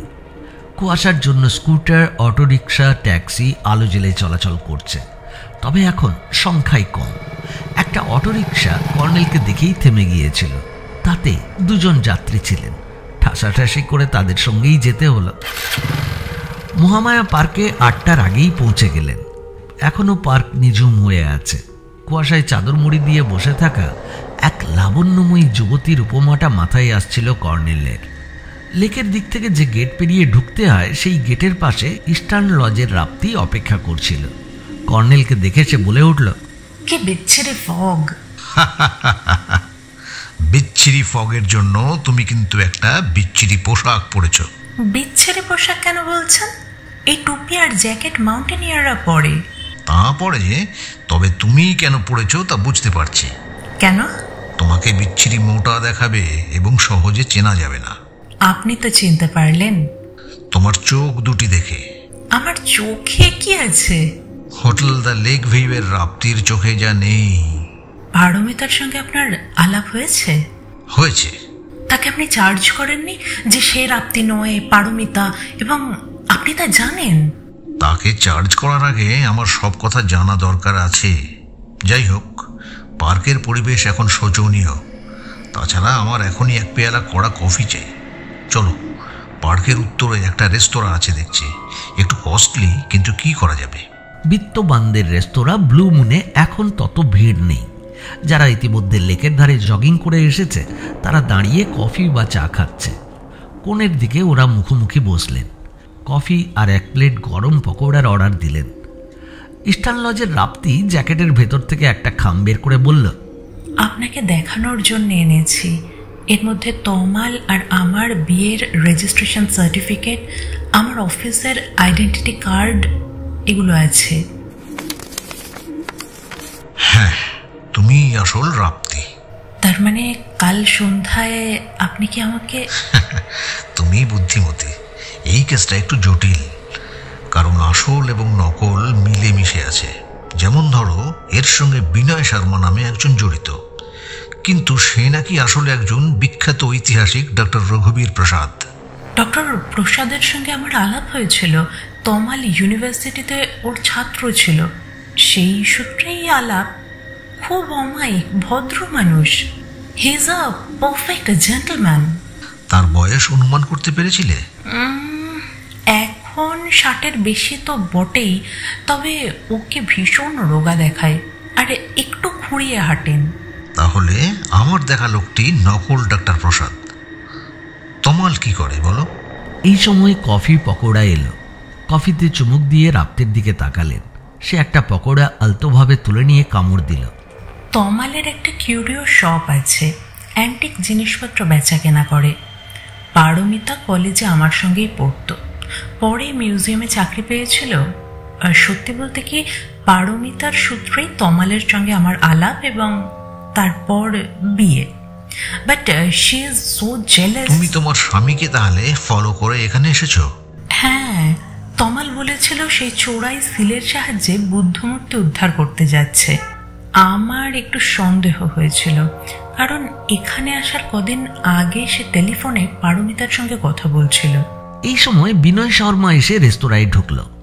তারপর কর্নেলকে দেখেও না দেখার ভান করে অন্য দিকের একটা টেবিলে বসল। ইশারায় রাপ্তিকে চুপ করতে বলে লোকটার দিকে লক্ষ্য রাখলেন কর্নেল। বিনয় শর্মা কিন্তু 1 মিনিট বসেই হঠাৎ উঠে দাঁড়ালো, তারপর বেরিয়ে গেল। রাপ্তিকে বসতে বলে কর্নেল উঠে দরজার দিকে গেলেন। কুয়াশা একটু কমে গেছে। দেখলেন বিনয় শর্মা পার্কের পাশের রাস্তা দিয়ে জোরে হেঁটে চলেছে। বাঁকের মুখে তার ছায়ামূর্তি মিলিয়ে গেল। তার এই নাটকীয় প্রবেশ ও প্রস্থানের কারণ কি তিনি বুঝতে পারলেন না। রাপ্তির কাছে ফিরে এলেন। রাপ্তির চোখে প্রশ্ন ছিল। ওই লোকটাই সেই নকল ডক্টর প্রসাদ। আমাকে বিনয় শর্মা বলে পরিচয় দিয়েছিল। পারমিতা আমাকে বলেছে বিনয় শর্মা নামে একটা লোকের সঙ্গে ট্রেনে তাদের আলাপ হয়েছিল। সে নাকি বিজনেসম্যান। লোকটাকে কোথায় যেন দেখেছি, ঠিক মনে পড়ছে না। মনে পড়তে পারে, চেষ্টা করো। তুমি তো আমাকেও দেখেছি তা ঠিক, কিন্তু কোথায় দেখেছি মনে নেই। কফিটা তাড়াতাড়ি শেষ করা যাক, এখনই আমাকে হোটেলে ফিরতে হবে। আপনি আমার সব কথা শুনলেন না। আর কি কথা আছে? আমি এখানে তমালকে ফলো করে এসেছি। গত পরশু বিকেলেই তমাল তা টের পেয়েছিল। কিভাবে? লেকের ধারে আমাকে দূর থেকে দেখেছিল। তখন পারমিতা ওর সঙ্গে ছিল, তাই শুধু একবার হাত নেড়েছিল। তমাল জানে I am not so jealous. তুমি গিয়ে ওকে এবং পারমিতাকে চার্জ করোনি কেন? She is dangerous. ওর কাছে একটা ফায়ার আর্মস আছে, আমাকে দেখিয়েছিল। আর কিছু? চলুন, যেতে যেতে বলছি আমি। 2 পেয়ালা কফি এবং 1 প্লেট পকোড়ার জন্য 25 টাকা বিল মেটাতে হলো। কিন্তু এই বাজে খরচের ফলে একটা লাভ হলো। বিনয় শর্মার নাটকীয় প্রবেশ এবং প্রস্থান দেখতে পেলেন। এতক্ষণে মনে হলো সম্ভবত ব্লু মুনে কারোর সঙ্গে ওর অ্যাপয়েন্টমেন্ট ছিল। কর্নেল থাকার দরুন ওর অসুবিধা হবে ভেবেই হয়তো চলে গেল। পর্যটন কেন্দ্রের সেই অত্যুৎসাহী কর্মী কি তার পরিচিত ডক্টর রঘুবীর প্রসাদকে বলেছেন যে জনৈক সাদা দাড়িওয়ালা বৃদ্ধ তার কটেজের খোঁজে এসেছিলেন এবং সেই জন্যই কারোর সঙ্গে কথা বলার জন্য সে ব্লু মুনের ওপর নজর রাখছিল? এটাই যুক্তিসঙ্গত পয়েন্ট। পার্কের ভেতর দিয়ে গেলে লেক রোডে পৌঁছানো যাবে। পার্কে ঢুকে কর্নেল বললেন, কি বলবে এবার স্বচ্ছন্দে বলতে পারো রাত্রি। আমি ওদের দিকে লক্ষ্য রেখেছিলাম। ওরা কিছুক্ষণ পরে লেক ভিউ হোটেলে ঢুকলো। আমি তখন পূর্ব দিকের রাস্তা দিয়ে ঘুরে ওই হোটেলে গেলাম। কাউন্টারে জিজ্ঞেস করে জানতে পারলাম তমাল সেন এবং রাপ্তি সেন 2 তলার 22 নং সুইটে উঠেছে। একজন হোটেল বয়কে ডেকে 10 টাকা দিয়ে বললাম এই কাগজটা যেন 22 নং সুইটের তমাল সেনের হাতে গোপনে পৌঁছে দেয়, যেন তার স্ত্রী দেখতে না পায়। হোটেল বয়কে একটা স্লিপে লিখে দিলাম ইস্টার্ন লজ। বাহ, তারপর? ইস্টার্ন লজ একটা সাধারণ হোটেল। আর কোথাও জায়গা না পেয়ে বাধ্য হয়ে ওখানেই উঠেছিলাম। ভাগ্যিস বুদ্ধি করে সঙ্গে জিন্স, ব্যাগি শার্ট, সোয়েটার এসব এনেছিলাম। এই দেশে মেম সাহেব সেজে ইংরেজি বললে স্মার্ট দেখায়, লোকে একটু ভয় টয় পায়। You know that well. You are intelligent. আমি ওর জন্য অপেক্ষা করছিলাম, জানতাম ও আসবেই, কারণ একটা কৈফিয়তের দায় ওর থেকে যাচ্ছে। হি লাভস মি কর্নেল সরকার। তারপর কি হলো বলো? আমি একটা সিঙ্গেল রুমে আছি। একটা জানলা বাইরের রাস্তার দিকে আছে, সেটা খুলে সেখানেই বসেছিলাম। কি বিচ্ছিরি ঠান্ডা। রাত 12:30 নাগাদ দেখে তমাল আসছে। হাত নেড়ে ওকে ডাকলাম। লজের গেট তখন বন্ধ। আমার রুমের জানলার দিকে গাছের ছায়া ছিল। সে চুপি চুপি এসে বলল বুদ্ধমূর্তি উদ্ধারে সাহায্য করার জন্য পারমিতাকে সঙ্গে এনেছে। কিন্তু পারমিতা এখানে এসেই একটা লোকের সাহায্যে তাকে ব্ল্যাকমেল করছে। স্বামী স্ত্রী সেজে একই ঘরে থাকতে বাধ্য করছে। ওর মূল উদ্দেশ্য তাকে সবসময় চোখের সামনে রাখা, যাতে সে গোপনে মূর্তিটা হাতে কেটে পড়তে না পারে। তার চেয়ে সাংঘাতিক কথা, পারমিতা নাকি তার সেই চেনা লোকটাকেই মূর্তিটা 10 লাখ টাকায় বেচতে চায়, আধা আধি শেয়ার। যাই হোক, আমি বললাম এসব কথা বিশ্বাসযোগ্য নয়। তখন তমাল পকেট থেকে একটা ছোট্ট প্যাকেট বের করে আমাকে দিল, বলল এর মধ্যে সেই চোরাই সিলটা আছে, আমি খুলে দেখতে পারি। সিলটা তুমি দেখেছিলে আগে? হ্যাঁ, আমাকেই তমাল ওটা একসময় লুকিয়ে রাখতে দিয়েছিল। একই সিল? একই সিল। তমাল বলল সে খুব বিপদে পড়ে গেছে, পারমিতা ওকে পুলিশের ভয় দেখাচ্ছে, তাই সিলটা আমার কাছে থাকলে তমাল নিরাপদ। তাহলে সিলটা তোমার কাছে আছে? হ্যাঁ, শি ইজ ডেঞ্জারাস। এটা আপনার কাছেই রাখুন, আমিও নিরাপদে থাকতে চাই। বিনয় শর্মা আমার সঙ্গে তোমাকে দেখে গেল, কাজেই তোমার নিরাপত্তার প্রশ্নটা থেকেই যাচ্ছে। তাহলে আমার কি করা উচিত বলুন তো? ওর প্রশ্নের জবাব দিতে যাচ্ছেন কর্নেল, এমন সময় নকল রাপ্তি অর্থাৎ পারমিতাকে দেখতে পেলেন। সে হনহন করে দক্ষিণ দিকে এগিয়ে চলেছে।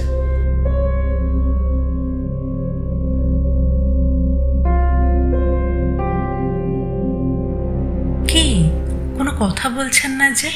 সঙ্গে এসো, এখন কোনো কথা নয়। একটু পরে দেখতে পাওয়া গেল পাইন বনের নিচে একটা পাথরের উপর দাঁড়িয়ে আছে বিনয় শর্মা এবং একটা সন্ডা মার্কা লোক।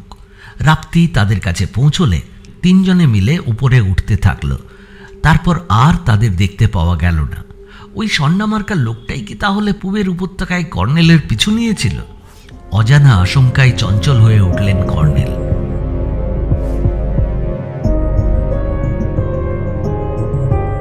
হোটেলের ম্যানেজার সতীশ কুমারকে সতর্ক করে দিয়েছেন, কেউ যেন অসুস্থ তমাল সেনকে স্ট্রেচারে বা অন্য কোনোভাবে চিকিৎসার ছলে বাইরে নিয়ে যেতে না পারে। জোর করলে তিনি যেন তখনই পুলিশে খবর দেন এবং কর্নেলের নেম কার্ড দেখিয়ে তাঁর নির্দেশের কথা জানান। কর্নেলের বিশ্বাস পুলিশ কর্নেল শব্দটি দেখলে একটু তো সমীহ করবেই। তুমি আমার সঙ্গে আমার হোটেলে এসো। সে কি, ওখানে গেলেই তো পারমিতার চোখে পড়ে যাব। তুমি তার চোখে না পড়লেও সে তোমার কথা সম্ভবত এতক্ষণে জেনে গেছে। তবে এখন সে হোটেলে নেই। ওই যে দেখছো পাহাড়ের ওপর পাইন বন, রাপ্তি ওখানে আছে। আপনি কি বাইনোকুলারে তাকে দেখতে পেলেন? হ্যাঁ, আমার সঙ্গে এসো। লেক ভিউয়ে ফিরেই প্রথমেই কর্নেল গেলেন ম্যানেজার সতীশ কুমারের কাছে। কর্নেলকে দেখা মাত্র তিনি উত্তেজিতভাবে বললেন, 22 নম্বর সুইটের দিকে আমাদের একজন গার্ডকে লক্ষ্য রাখতে বলেছিলাম। মিসেস সেন বেরিয়ে যান সকাল 7টা নাগাদ। আধ ঘন্টা পরে তিনি একটা ট্যাক্সি নিয়ে ফিরে আসেন। আমাকে তিনি অনুরোধ করেন আমি যেন দুজন লোক দিয়ে ওর অসুস্থ স্বামীকে দোতলা থেকে নামিয়ে এনে ট্যাক্সিতে তুলে দিতে সাহায্য করি। স্বামীকে উনি হাসপাতালে নিয়ে যাবেন। আমি তখনই ভদ্রমহিলাকে জানিয়ে দিলাম আমাদের হোটেলের কিছু বিধিনিষেধ আছে। কেউ অসুস্থ হয়ে পড়লে আমরাই ডাক্তার দেখানোর ব্যবস্থা করি।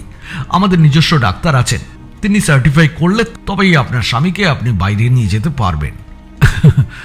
মিসেস সেনের সঙ্গে তর্কাতর্কি হলো। উনি আমাকে থ্রেট করলেন। তখন আমি পাল্টা থ্রেট করে ওকে বললাম, ঠিক আছে, আমি আমাদের ডাক্তারকে ফোন করছি এবং সেই সঙ্গে থানাতেও জানাচ্ছি।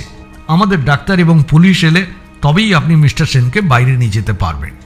আমাদের হোটেলে যারা ওঠেন তাদের নিরাপত্তার স্বার্থেই এই বিধিনিষেধ চালু আছে, কারণ এর আগে একবার আমরা এই ধরনের একটা ঝামেলায় জড়িয়ে পড়েছিলাম।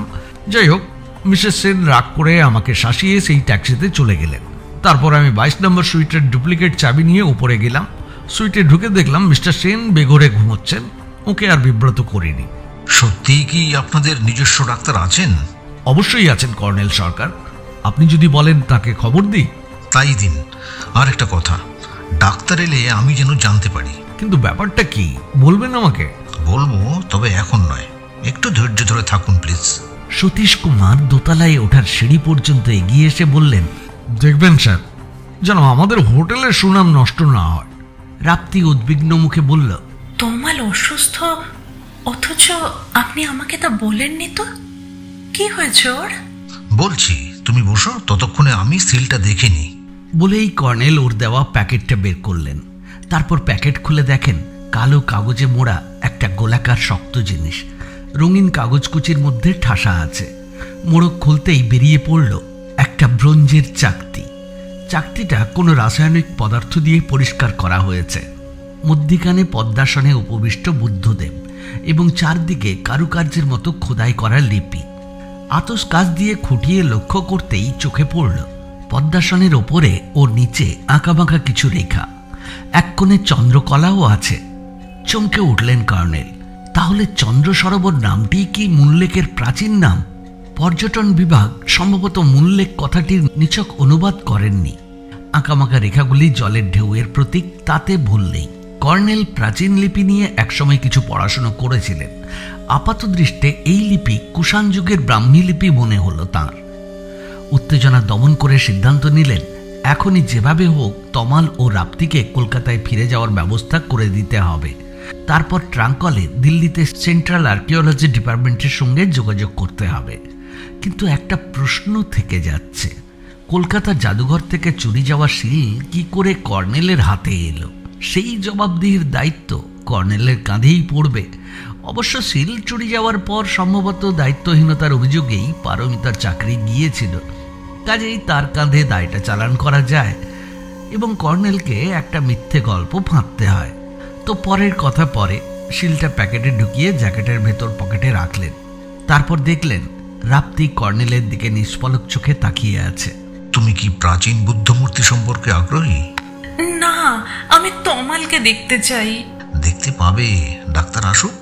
তবে আমার একটা প্রস্তাব আছে। বলুন। তোমাদের দুজনকে যেভাবে হোক যদি নিরাপদে কলকাতায় ফিরে যাওয়ার ব্যবস্থা করে দিই। প্লিজ কর্নেল সরকার, আমি সেটাই চাইছি, সেই কথাটাই আপনাকে বলবো ভাবছিলাম। আর আপনি পারমিতাকে পুলিশের হাতে তুলে দিন। সে ইজ ডেঞ্জারাস। কলকাতা ফিরে গিয়ে সে তমালের উপর প্রতিশোধ নেওয়ার চেষ্টা করবে। ঠিক আছে, তুমি একটু বসো, ডাক্তার আসুক, তারপর সব ব্যবস্থা করা যাবে। ডাক্তার এলেন প্রায় আধ ঘন্টা পরে। সতীশ কুমার, কর্নেল এবং রাপ্তি ডাক্তারের সঙ্গে 22 নম্বর সুইটে গেলেন। ডুপ্লিকেট চাবিতে সতীশ কুমার দরজা খুলে দিলেন। ওরা ভেতরে ঢুকলেন। তারপর ডাক্তার বলে উঠলেন, where is your patient mister Satish Kumar? বিছানা খালি, তমাল সেন নেই। সতীশ কুমার বাথরুমের দরজা খুললেন, সেখানেও তমাল নেই। ব্যালকনির দরজা খুলে দেখলেন, সেখানেও কেউ নেই। সতীশ কুমার খাপ্পা হয়ে গার্ডকে ডাকলেন, বললেন, তুমি কোথায় ছিলে? তোমাকে বলেছিলাম এই সুইটের দিকে লক্ষ্য রাখতে। কেউ ঢুকলে বা বেরোলে যেন আমি খবর পাই। গার্ড কাঁচুমাচু মুখে বলল, আমি 5 মিনিটের জন্য বাথরুমে গিয়েছিলাম স্যার। ডাক্তার অবাক হয়ে বেরিয়ে গেলেন। সতীশ কুমার বললেন, পুলিশকে জানাতে হবে কর্নেল সাহেব। কর্নেল সায় দিলেন। সতীশ কুমার বেরিয়ে গেলেন। কর্নেল দেখলেন রাপ্তি পাথরের মূর্তি হয়ে গেছে। কর্নেলের পক্ষে অবশ্য এই ছিল অভাবিত সুযোগ। সুইটের ভেতরটা খোঁজাখুঁজি করে জাল ডক্টর রঘুবীর প্রসাদ ওরফে বিনয় শর্মার প্রকৃত পরিচয়ের সূত্র যদি মেলে, তাহলে তাকে মিসপার্সনিফিকেশনের দায়ী আপাতত পুলিশের হাতে তুলে দেওয়া সম্ভব হবে। তার বিরুদ্ধে তমালের অভিযোগ নিশ্চয়ই আইনের ধোপে টেকে, কারণ তমালকে সে মারধর করে দড়ি বেঁধে পাইন বনে ফেলে রেখেছিল এবং কর্নেল তার সাক্ষী।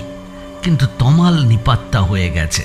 কাল রাতে টেবিল ল্যাম্পের আলোয় যে সুটকেসটা দেখেছিলেন, এখন সেটা গোছানো মনে হলো।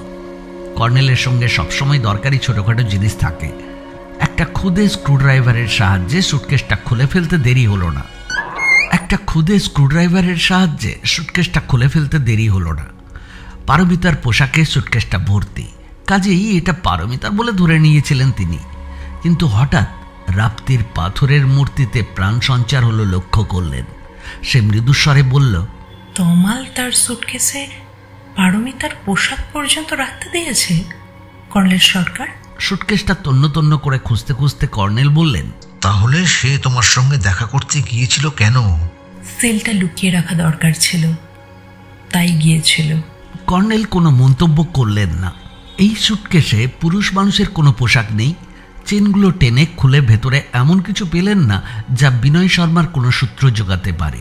এবার ওয়ার্ড্রোব খুলে দেখলেন কর্নেল, সেটা ফাঁকা। এতক্ষণে মনে হলো পারমিতা অন্য কোথাও চলে যাওয়ার জন্য সব গুছিয়ে রেখেছে। বিছানা উল্টে পাল্টেও কিছু দেখতে পেলেন না। টেবিলের ড্রয়ার ফাঁকা। নেহাত খেয়াল বসে নিচু খাটের তলায় উকি দিলেন কর্নেল। একটা কাগজের প্যাকেট দেখে খুব আশা হলো তাঁর, এর মধ্যে কিছু গোপনীয় জিনিস পেয়ে যেতে পারেন। কিন্তু খুলেই হতাশ হলেন। পারমিতারই দুপাটি জুতো মাত্র। জুতো খাওয়ার ভঙ্গিতে উঠে দাঁড়িয়েছেন কর্নেল এবং তার মুখটা তখন তুম্ব দেখাচ্ছিল। সেই সময় রাপ্তি টেবিলের তলা থেকে ওয়েস্ট পেপার বাস্কেট টেনে বার করল। কর্নেল বুঝতে পারলেন সেও এই তল্লাশিতে যোগ দিতে চায়। সে বাস্কেট থেকে দলা পাকানো ছেঁড়া কয়েকটা খবরের কাগজ বের করল। তারপর নির্বিকার মুখে বলল, আপনি যদি চিঠিপত্র দেখতে চান দেখাতে পারি। সে ছেঁড়া এবং দলা পাকানো দুটো ইনল্যান্ড লেটার তুলে কর্নেলের হাতে দিল। তা পকেটে চালান করে কর্নেল বললেন, এই যথেষ্ট। এবার যে কোনো সময়ে পুলিশ এসে যাবে, আমাদের এখনই বেরিয়ে যাওয়া উচিত। দরজায় ইন্টারলকিং সিস্টেম আছে, ভিতর থেকে বিনা চাবিতে খোলা যায়, কিন্তু বাইরে থেকে চাবি ছাড়া খোলা যায় না। 22 নম্বর সুইট থেকে বেরোলে সেই হোটেল গার্ড কেন কে জানে কর্নেলকে সেলাম ঠুকল। তার মুখে কাঁচুমাচু ভাব লক্ষ্য করলেন কর্নেল, কিন্তু তার সঙ্গে কথা বলার সময় ছিল না। নিজের সুইটে ফিরে চিঠি দুটো নিয়ে বসলেন। ডট পেনে লেখা ইংরেজি চিঠি, দুটো চিঠি পারমিতাকে লেখা। অনেক পরিশ্রমের জোড়াতালি দিয়ে আতস কাচের সাহায্যে পড়ে বোঝা গেল প্রথম চিঠিতে পারমিতাকে অবিলম্বে দেখা করতে বলা হয়েছে, তলায় নাম সই আছে, কিন্তু তা ছেঁড়াখোড়া এবং অস্পষ্ট। দ্বিতীয় চিঠিটাও একই হাতের লেখা, কাটাছেঁড়া শব্দ এবং বাক্যাংশ থেকে বোঝা গেল ট্রেন সংক্রান্ত খবর দেওয়া হয়েছে, তলায় সংক্ষিপ্ত স্বাক্ষর SL। রাপ্তি ঠোঁট কামড়ে ধরে চুপচাপ বসেছিল। কর্নেল ঘড়ি দেখে বললেন, তুমি এখানে ব্রেকফাস্ট সেরে নিতে পারো? পুলিশ আসার আগেই আমি ব্রেকফাস্টে বসতে চাই। আমি যাই। সে কি, কোথায় যাবে তুমি? ইস্টার্ন লজে, তারপর বাস ধরে সরডিহা যাব, সেখান থেকে ট্রেনে কলকাতা। সরডিহায় কেন? ওখানে আমার এক মামা থাকেন। তুমি তমাল বেচারাকে ফেলে রেখে চলে যাবে? তমালের উপর আমার আর এতটুকু আস্থা নেই। তমাল তার সুটকেস পারমিতাকে ব্যবহার করতে দিয়েছে, তাই কি তোমার আস্থা নষ্ট হয়ে গেছে? কর্নেল সরকার, তমাল তার সঙ্গে একই ঘরে ছিল। দরজায় কেউ নক করছিল, তাই সে থেমে গেল। মুহূর্তেই বুঝলেন কর্নেল ওই ঘরে রাপ্তিকে নিয়ে গিয়ে ভুল করেছেন। কোনো স্ত্রীর পক্ষে স্বামীর এই আচরণ সহ্য করা সম্ভব নয়। রাপ্তি যে ঘটনাটা একভাবে ভেবে রেখেছিল, প্রত্যক্ষ বাস্তব সেই ঘটনাটা বদলে দিয়েছে। কর্নেল দরজা একটু ফাঁক করে দেখলেন সতীশ কুমার এবং একজন পুলিশ অফিসার দাঁড়িয়ে আছেন। বেরিয়ে গিয়ে দরজা বন্ধ করে দিলেন। সতীশ কুমার বললেন, আলাপ করিয়ে দে, police sub inspector Shri Ramesh Singh. Rameshji, ইনি কর্নেল নীলাদ্রি সরকার। রমেশ সিংহ কর্নেলকে সোজাসুজি চার্জ করলেন। এই হোটেলের 22 নম্বর সুইটের জনৈক তমাল সেন সম্পর্কে আপনার আগ্রহের কারণ কি? তমাল সেন আমার ভাগ্নি রাপ্তির স্বামী।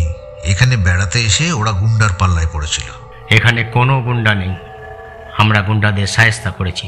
তারা শায়েস্তা হয়নি, স্ত্রীকে বাঁচাতে গিয়ে তমাল একটু আহত হয়েছিল। আমাকে জানিয়েছিল যে গুন্ডারা পাল্টা মার দেওয়ার জন্য এই হোটেলে হানা দিতে পারে, তাই মিস্টার সতীশ কুমারকে সতর্ক করে রেখেছিলাম।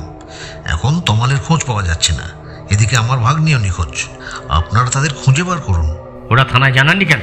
অচেনা জায়গা বলে সাহস পাইনি। আপনাদের জানালে গুন্ডারা আরও খাপ্পা হয়ে যেত, তাই চেপে গিয়েছিল। আপনি কর্নেল? হ্যাঁ, তবে অবসরপ্রাপ্ত কর্নেল। কিন্তু আমি বৃদ্ধ মানুষ, তা তো দেখতেই পাচ্ছেন। আপনি যে সত্যি একজন রিটায়ার্ড কর্নেল তার প্রমাণ। আপনার পরিচয়পত্র দেখতে চাই। সতীশ কুমার বিব্রত বোধ করছিলেন, বললেন, রমেশজি, আমাদের হোটেলের সুনাম আছে, দয়া করে মিস্টার সেন এবং মিসেস সেন সম্পর্কে একটু মনোযোগ দিলে বাধিত হব। রমেশ সিংহ নেম কার্ড পড়ছিলেন, যথারীতি বললেন, নেচারিস্ট মানে? যে প্রকৃতিকে ভালোবাসে। আপনার পরিচয়পত্র এটা নয়, এটা যে কেউ ছাপিয়ে নিতে পারে। আপনি কি ভাবছেন আমি আমার ভাগ্নি আর তার স্বামীকে নিপাত্তা করে দিয়েছি? রমেশজি, অকারণ সময় নষ্ট হচ্ছে। আপনি পুলিশের অনুমতি ছাড়া হোটেল ছেড়ে যাবেন না। কথাটা বলে উনি সতীশ কুমারের সঙ্গে 22 নম্বর সুইটের দিকে এগিয়ে গেলেন। পুলিশ সাব ইন্সপেক্টর ভদ্রলোক কর্নেলের উপর কেন খাপ্পা হলেন কর্নেল তা বুঝতে পারলেন না। রাপ্তিকে তার ঘরে দেখলে উনি নির্ঘাত বিভ্রাট বাঁধাবেন। দ্রুত দরজা খুলে কর্নেল ঘরে ঢুকে বললেন, রাপ্তি, চলো আমরা বাইরে কোথাও ব্রেকফাস্ট সেরে নেব। তাছাড়া শিগগির আমাকে একটা ট্রাঙ্কল করতে হবে।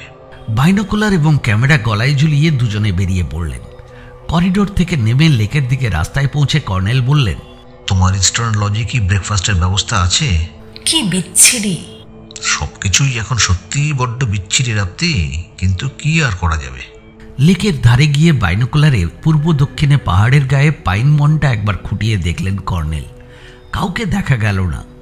কিছুক্ষণ পর ইস্টার্ন লজের কাছাকাছি গেছেন, হঠাৎ রাপ্তি বলে উঠল, তমাল ওখানে কি করছে? রাস্তার ধারে একটা ঝাঁকড়া বটগাছের তলায় তমালকে বসে থাকতে দেখা গেল। তার পাশে একটা সুটকেস এবং কোলের ওপর একটা ছোট্ট ব্রিফকেস, চোখে সানগ্লাস। বটগাছটা ইস্টার্ন লজের উল্টো দিকে। কর্নেলদের দেখতে পেয়ে সে উঠে দাঁড়ালো। রাপ্তি তার সঙ্গে কথা বলল না, সোজা লজের ভেতর ঢুকে গেল। তমালের কাছে গিয়ে কর্নেল বললেন, তুমি কি রাপ্তির জন্য এখানে অপেক্ষা করছিলে? আগে হ্যাঁ, আমি আর এক মুহূর্ত এখানে থাকতে চাইনি। পারমিতা আমার সঙ্গে এতটা বিশ্বাসঘাতকতা করবে আমি চিন্তাও করিনি। তুমি তার সঙ্গে একই ঘরে ছিলে, এতে রাপ্তি রেগে আগুন হয়ে গেছে। তবে তার রাগটা স্বাভাবিক। এক ঘরে ছিলাম, তাতে কি হয়েছে? রাপ্তিকে তো আমি গত পরশু রাতে এসে সব বলে গেছি। রাপ্তি আধুনিক মনের মেয়ে, আমার উপর তার আস্থা রাখা উচিত। যাই হোক, তুমি নিখোঁজ হওয়ায় হোটেল থেকে পুলিশ ডাকা হয়েছে। আপনি প্লিজ রাপ্তিকে একটু বুঝিয়ে বলুন। I was really trapped by Paramita. Binoy শর্মার সঙ্গে সেই যোগাযোগ করে এসেছিল। বিনয় শর্মাও কি সাংঘাতিক লোক তা আমি জানতাম না। তুমি 10 লাখ টাকার লোভে ওদের ফাঁদে পা দিয়েছিলে। তোমার টাকার লোভ সাংঘাতিক লোভ। আর এও সত্যি যে তুমি পারমিতাকে ফটো তোলার ছলে পাহাড়ে ডেকে নিয়ে গিয়েছিলে। তোমার উদ্দেশ্য ছিল তাকে পাহাড় থেকে নিচের খাদে ফেলে দেওয়া। আমার মাথা ঠিক ছিল না কর্নেল সরকার। হ্যাঁ, আমি ওই মেয়েটার হাত থেকে বাঁচতে চাইছিলাম। ও যে কি সাংঘাতিক চরিত্রের মেয়ে আপনি জানেন না। আমার যথেষ্ট শিক্ষা হয়ে গেছে। রাপ্তির সঙ্গে বোঝাপড়াটা তুমি কলকাতায় গিয়ে করবে। এখন চলো, আমার খিদে পেয়েছে। রাপ্তি বলছিল ইস্টার্ন লজের খাবার বিচ্ছিরি, কিন্তু কি আর করা যাবে। কর্নেল ও তমাল ইস্টার্ন লজে ঢোকার আগেই রাপ্তি কাঁধে প্রকাণ্ড ব্যাগ ঝুলিয়ে এবং হাতে একটা সুটকেস নিয়ে বেরিয়ে এলো। কর্নেল সরকার, আমি বাস স্ট্যান্ডের ওখানে খেয়ে নেব, চলি। সে তমালকে কোনো কথা না বলে হনহন করে এগিয়ে চলল। তমাল তাকে ব্যস্তভাবে অনুসরণ করল। এটা দাম্পত্য সমস্যা। কর্নেল ভেবে দেখলেন তার বরাতে ইস্টার্ন লজের বিচ্ছিরি ব্রেকফাস্ট নেই, কারণ আর এখানে থাকার কোনো মানেই হয় না। একটা সাইকেল রিক্সা ডেকে আবার হোটেল দ্য লেক ভিউয়ে ফিরে এলেন। ডাইনিং হলে ঢুকে ব্রেকফাস্টের অর্ডার দিলেন। একটু পরে সতীশ কুমার এসে বললেন, আপনি কোথায় গিয়েছিলেন স্যার? রমেশজি খুব রেগে গেলেন, আপনাকে গ্রেপ্তার করবেন বলে হুমকি দিচ্ছিলেন।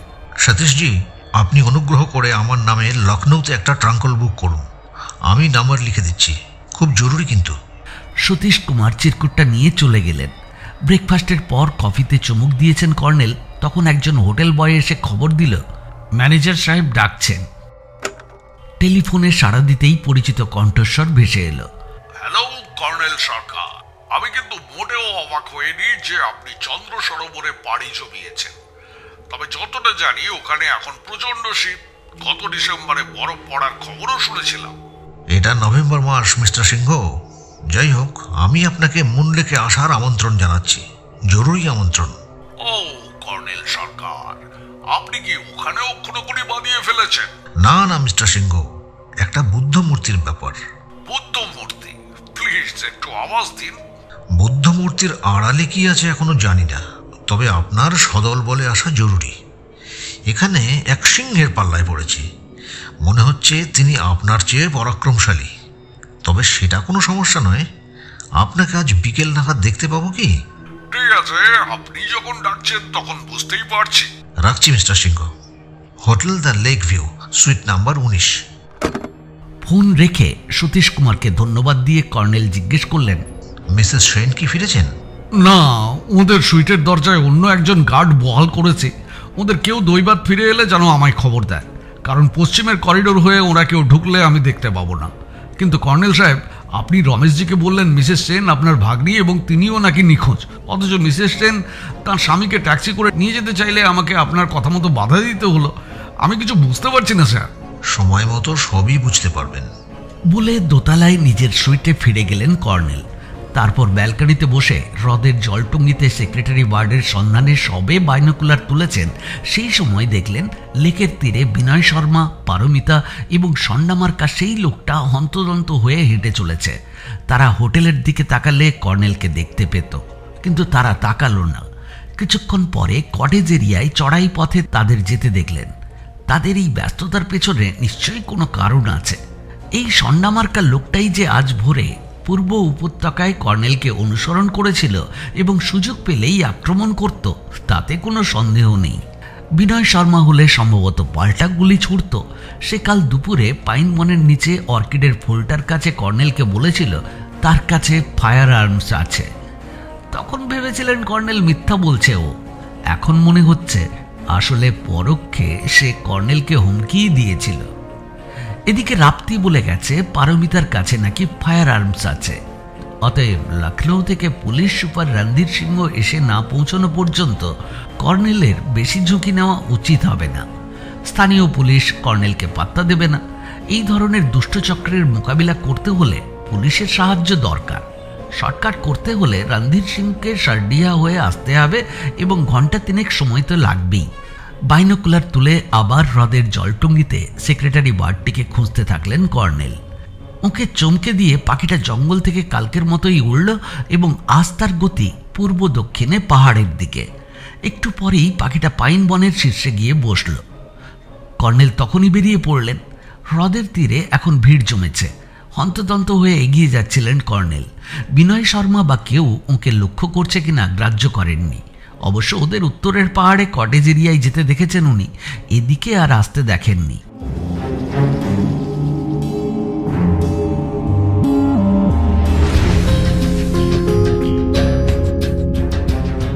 অর্কিডের ফুলটিকে কেউ নির্মমভাবে ছিঁড়ে কুচি কুচি করে ফেলেছে দেখে ব্যথিত হলেন কর্নেল। গুড়ি মেরে সতর্কভাবে পা ফেলে পাইন বনের কাছে পৌঁছলেন। তারপর বাইনোকুলারে পাখিটাকে খুঁজতে থাকলেন। খুঁজতে খুঁজতে সেই পাথরটার কাছে গেলেন যেখানে তমাল আহত অবস্থায় বন্দী হয়ে পড়েছিল। এবার পাখিটা চোখে পড়ল। কিছুটা উপরে একটা পাইন গাছের শীর্ষে বসে লম্বা ঠোঁট দিয়ে সে পাখনা চুলকোচ্ছিল। দ্রুত ক্যামেরায় টেলিলেন্স ফিট করে গুড়ি মেরে এগিয়ে গেলেন কর্নেল। কিন্তু তার দুর্ভাগ্য, হঠাৎ সে উড়ে পাহাড়ের চূড়ার কাছে একটা বেটে পাইন গাছের শীর্ষে গিয়ে বসল। চূড়ার নিচে ঢালু অংশটা ফাঁকা এবং ঘন ঘাসে ঢাকা। সেখানে অজস্র পাথরের চাই পড়ে আছে। কিন্তু কর্নেল যেভাবেই তার কাছাকাছি যাওয়ার চেষ্টা করেন না কেন, তার চোখে পড়ে যাবেন। ক্যামেরার টেলিলেন্সের আওতা থেকে তার অবস্থান বেশ দূরে। আরও বাধা সামনাসামনি সূর্য। তাই বাঁদিকে এগিয়ে গেলেন। চূড়ার উত্তর দিক ঘুরে যদি ওঠা যায়, পাখিটাকে নাগালে পেতেও পারেন। কিন্তু কিছুটা গিয়ে দেখলেন ওদিকে খাড়া পাথরের পাঁচিল, নিচে গভীর খাদ। বাইনোকুলারে খাদটা দেখেছিলেন, দেখার কোনো কারণ ছিল না। আসলে ওটা কর্নেলের নিছক অভ্যেস, পারিপার্শ্বিক অবস্থা পর্যবেক্ষণ মাত্র। দেখতে দেখতে খাদের উত্তরে অনুরূপ খাড়া পাথরের পাঁচিলের গায়ে একটা চাতাল চোখে পড়ল। তার মানে একটা পাহাড় কোনো প্রাগৈতিহাসিক যুগে যেন চিড় খেয়ে দুভাগে ভাগ হয়ে গেছে। কিন্তু উল্টো দিকে অর্থাৎ উত্তরের পাঁচিল খাড়া হলেও স্থানে স্থানে ধাপবন্দি ছোট বড় ব্যালকনির মতো চাতাল আছে। যে চাতালটা প্রথমে চোখে পড়েছিল সেটা সবচেয়ে প্রশস্ত।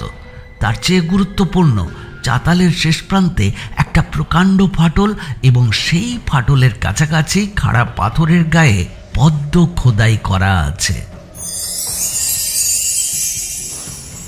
দেখামাত্র চমকে উঠলেন কর্নেল। বাইনোকুলার নামিয়ে খালি চোখে আর পদ্মটা দেখা গেল না। উত্তেজনায় চঞ্চল হয়ে উঠলেন। তাহলে কি ওই ফাটলটা প্রাচীন যুগের কোনো গুহা, এবং সেই গুহার ভেতরেই কি সেই বুদ্ধ মূর্তি আছে? সেক্রেটারি বার্ড কর্নেলকে তার ছবি তুলতে দিতে একান্ত অনিচ্ছুক। কিন্তু তাকে ধন্যবাদ দেওয়া চলে যদি সে কর্নেলকে বুদ্ধ মূর্তিটি আবিষ্কারের সুযোগ দিয়ে থাকে। সেই ছিন্ন ভিন্ন মৃত অর্কিড ফুলের পাশ দিয়ে নেমে পাথর আর ঝোপঝাড়ে ভরা গিরিখাতে ঢুকলেন। এসব জায়গায় শঙ্খচূড় কেন, পাইথনও থাকতে পারে। বাইনোকুলারে খুঁটিয়ে সামনেটা দেখতে দেখতে এগিয়ে যাচ্ছিলেন। মাঝে মাঝে পাহাড়ি অর্কিডের দেখাও পাচ্ছিলেন। কিন্তু এখন অর্কিডের চেয়ে সেই চাতালে পৌঁছানো জরুরি কাজ। একটা দুর্গম গিরিখাতে কোনো সুস্থ মস্তিষ্কের মানুষ প্রাণ গেলেও ঢুকতে চাইবে না, যদি না তার এই ধরনের অভিযানের কোনো ট্রেনিং থাকে। কিছুক্ষণ পরে পাথরের কয়েকটা ধাপ এবং ছোট্ট চাতাল পাওয়া গেল। এরপর আর উঠে যেতে বিশেষ অসুবিধে হলো না। বড় চাতালটাতে উঠে ফাটলের পাশে খোদাই করা পদ্মটা আর খুঁজে পেলেন না কর্নেল। তখন বুঝলেন এই পদ্ম দূর অতীতের কোনো দক্ষ ভাস্কর এমন কৌশলে খোদাই করেছিল যে নির্দিষ্ট দূরত্ব থেকেই এটা চোখে পড়বে। দক্ষিণের পাইন বনের পাহাড় থেকে সম্ভবত প্রাচীন যুগের আগ্নেয়গিরির শেষ বিস্ফোরণ ঘটেছিল। তার ফলে অনেকটা অংশ ফেটে চৌচির হয়ে খসে পড়েছিল এবং পাঁচিলের মতো একটাই খাড়াই সৃষ্টি হয়েছিল। গিরিখাতে জমাট লাভার স্তর লক্ষ্য করেছেন কর্নেল। পদ্মটা দেখতে না পেলেও এখন উনি ফাটলের সামনে পৌঁছে গেছেন। আগে বাইনোকুলারে 3 দিক দেখে নিলেন কর্নেল, তারপর ফাটলের ভেতরে টর্চের আলো ফেললেন, কিন্তু হতাশ হয়ে দেখলেন কুয়োর মতো একটা গহ্বর যেন পাতালে নেমে গেছে, তলা অবধি আলো পৌঁছল না। বুদ্ধমূর্তি এর ভেতরে সত্যিই আছে নাকি নেই, সেই কাজটা বরং কেন্দ্রীয় পুরাতত্ত্ব বিভাগের হাতে ছেড়ে দেওয়াই ঠিক হবে। কিন্তু খোদাই করা পদ্ম একটা আশঙ্কার কারণ হয়ে থাকছে। যদি বিনয় শর্মা কর্নেলের মতোই বাইনোকুলার সংগ্রহ করে অভিযানে নামে, পাহাড়ের গা বেজায় এবড়ো খেবড়ো। কর্নেলের মনে পড়ল পদ্মটা দেখেছিলেন ফাটলের ডান পাশে আন্দাজ ফুট 5-6 দূরত্বে। বাইনোকুলারে দেখার হিসেবে দূরত্বটা অবশ্য বেড়ে যায়। পিঠে বাঁধা কিটব্যাগ থেকে একটা হাতুড়ি আর লোহার গোঁজ বের করলেন। পাহাড়ি এলাকায় গেলে এসব জিনিস এবং শক্ত দড়ি সঙ্গে নিয়ে নেন কর্নেল। ফাটলের ফুটকানেক তফাৎ থেকে হাতুড়ি দিয়ে গোঁজটা ক্রমাগত ঠুকে অনেকটা চাবড়া খসিয়ে ফেললেন। অতীতের এক দক্ষ ভাস্করের কীর্তি নষ্ট করার জন্য অনুশোচনা হচ্ছিল ঠিকই, কিন্তু একটা গোয়ার্তুমি কর্নেলকে পেয়ে বসেছিল। হাতুড়ির গায়ে পাহাড়ের আর্তনাদ প্রচণ্ডভাবে প্রতিধ্বনিত হচ্ছিল। বিনয় শর্মার কথা ভুলে গিয়েছিলেন উনি। যখন মনে হলো অনেকখানি অংশ এলোমেলো করে দিতে পেরেছেন, তখন ক্ষান্ত হলেন কর্নেল। তারপর চাতাল থেকে চাবড়াগুলি পায়ে ঠেলে নিচে ফেলে দিলেন। এবার ফের পাইন বুনের অংশে গিয়ে দেখতে হবে তার নিজের পরিশ্রম সফল হয়েছে কিনা।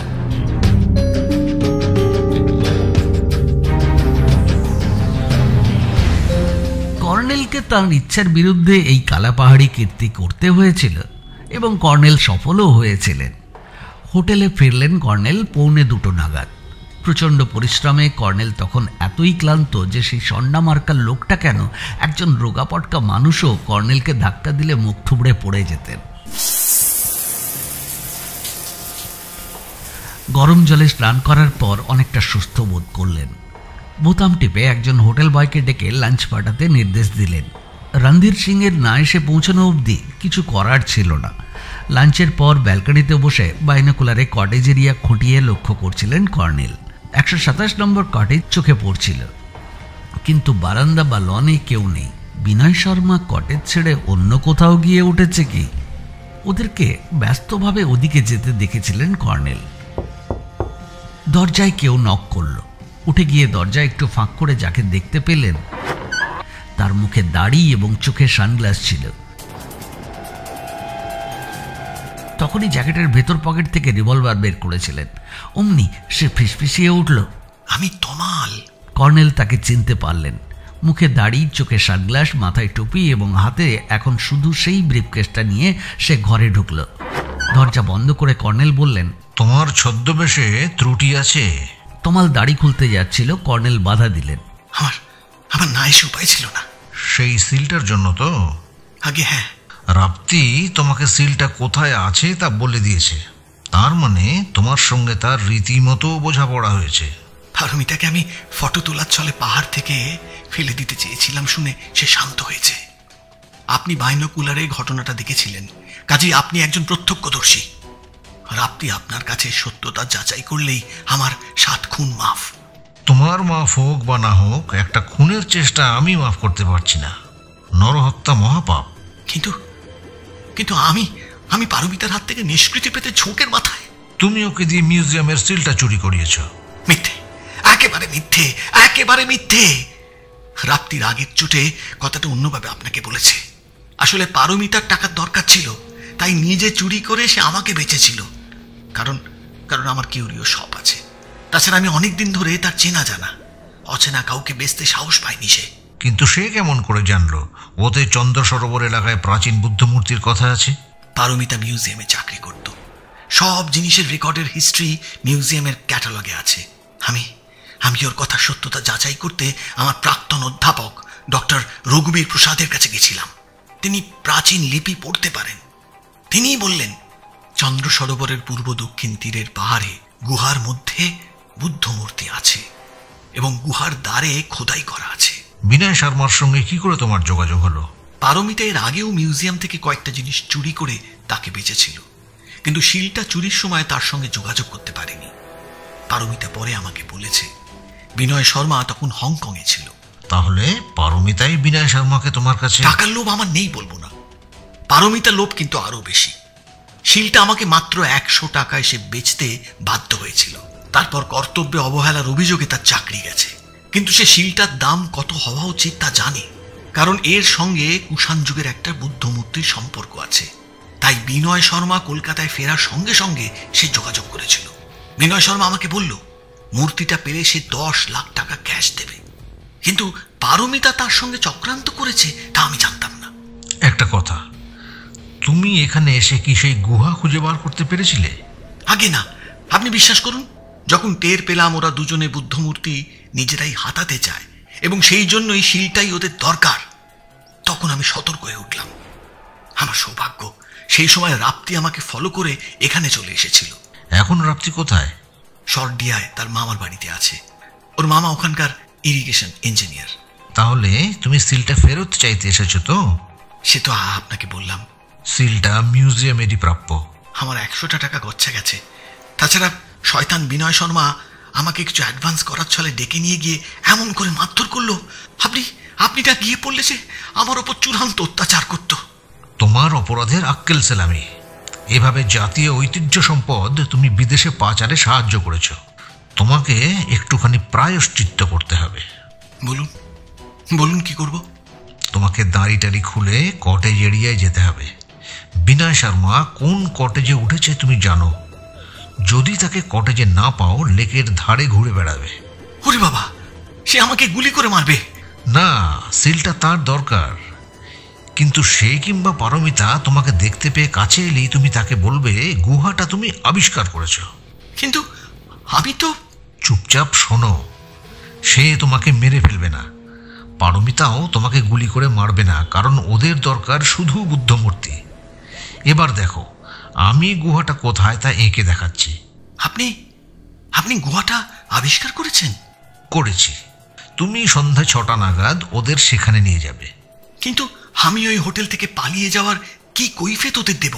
বলবে সাদা দাড়িওয়ালা এক বুড়ো কর্নেল তোমার পেছনে পুলিশ লেলিয়ে দিয়েছিল, তাই তুমি গা ঢাকা দিয়েছিলে। এও বলবে কিভাবে যেন সেই বুড়ো কর্নেল তোমাদের উদ্দেশ্য পরে টের পেয়েছিল, তাই তোমাকে উদ্ধার করে আনলেও পরে সে ব্যাপারটা জানতে পেরেছিল। যাই হোক, তুমি এই পয়েন্ট থেকে একটা গল্প দাঁড় করাবে। পারমিতা জানে হোটেলের ম্যানেজার ট্যাক্সি চাপিয়ে তোমাকে নিয়ে যেতে বাধা দিয়েছিল, কাজেই তোমার কথায় ওরা আর সন্দেহ করতে পারবে না।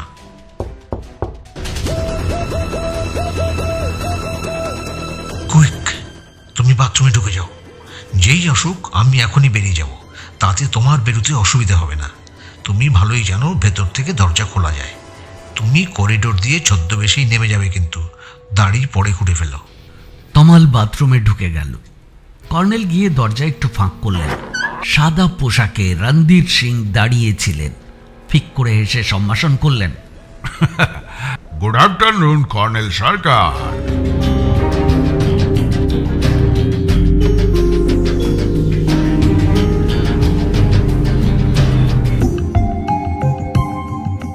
এরপর কেউ যদি ভাবেন বাকি কাজটুকু সহজে সমাধা হয়েছিল, তাহলে তিনি ভুল করবেন। আসলে বিনয় শর্মা কত ধূর্ত এবং নৃশংস তা কর্নেল ভাবতে পারেননি। রণধীর সিংকে হোটেলের পূর্ব দিকের লনে নিয়ে গিয়ে সংক্ষেপে ঘটনাটা জানিয়েছিলেন কর্নেল। ওর জিপ অনুসরণ করে একটা পুলিশ ভ্যান এসেছিল শর্টডিয়া থানা থেকে। ভ্যানে বেতার যন্ত্র ছিল এবং সেটা একটু দূরে বড় রাস্তায় অপেক্ষা করছিল। রণধীর সিং জানতেন কর্নেল তাকে আসতে বলা মানেই একটা নাটকীয় অভিযান। মূল্যেক ফাঁড়ির সেই সাব ইন্সপেক্টর রমেশ সিংহ একটু ভড়কে গিয়েছিলেন। পরে কর্নেল তাকে বিব্রত অবস্থা থেকে স্বাভাবিক করে ফেলেছিলেন। এখানে 4:30 বাজতেই সন্ধে জাঁকিয়ে বসে। 5টার সময় একজন দুজন করে সাদা পোশাকের সশস্ত্র পুলিশ গিয়ে পূর্ব দক্ষিণের পাহাড়ি খাদে ঝোপঝাড় এবং পাথরের আড়ালে ওত পেতেছিল। আরেকটি দল পূর্বের উপত্যকা দিয়ে ঘুরে খাদের পূব দিকটা ঘিরে ফেলেছিল। কর্নেল, রণধীর সিং এবং কয়েকজন সশস্ত্র কনস্টেবল বড় চাতালটার কাছাকাছি ছড়িয়ে ছিটিয়ে ওত পেতেছিলেন। ওদিকে কটেজ এরিয়ায় স্থানীয় ফাঁড়ির কিছু পুলিশ 127 নম্বর কটেজের আনাচে কানাচে থেকে লক্ষ্য রেখেছিল। ওদের কোনো অ্যাকশন নিতে নিষেধ করা হয়েছিল, তবে ওরা কাউকেও কটেজ থেকে বেরোতে দেখলে যেন তখনই একজনকে বেতার ভ্যানে খবর দিতে পাঠায়। বেতারবানের অফিসার খবর পেলেই তাকে শুধুমাত্র অনুসরণ করবেন। এই ছিল একটা বড় ধরনের অপারেশন, কারণ জাতীয় ঐতিহ্য সম্পদ বিদেশে পাচারের কোনো সুযোগ যেন কেউ না পায়। সরকারি নীতিটা ছিল এই রকম কঠোর, এখনও অবশ্য তাই আছে, কিন্তু তখন পাচারের কারবার সর্বত্র জাঁকিয়ে উঠেছিল। বাস্তবে যা হয়, বজ্র আঁটুনি ফসকা গেরো। সন্ধ্যে 6টা আর যেন বাঁচতেই চায় না। রেডিয়াম দেওয়া ঘড়ির কাঁটার উপর চোখ রেখে বসে আছেন কর্নেল। প্রচণ্ড ঠান্ডা হিম হাওয়া বইতে শুরু করেছে।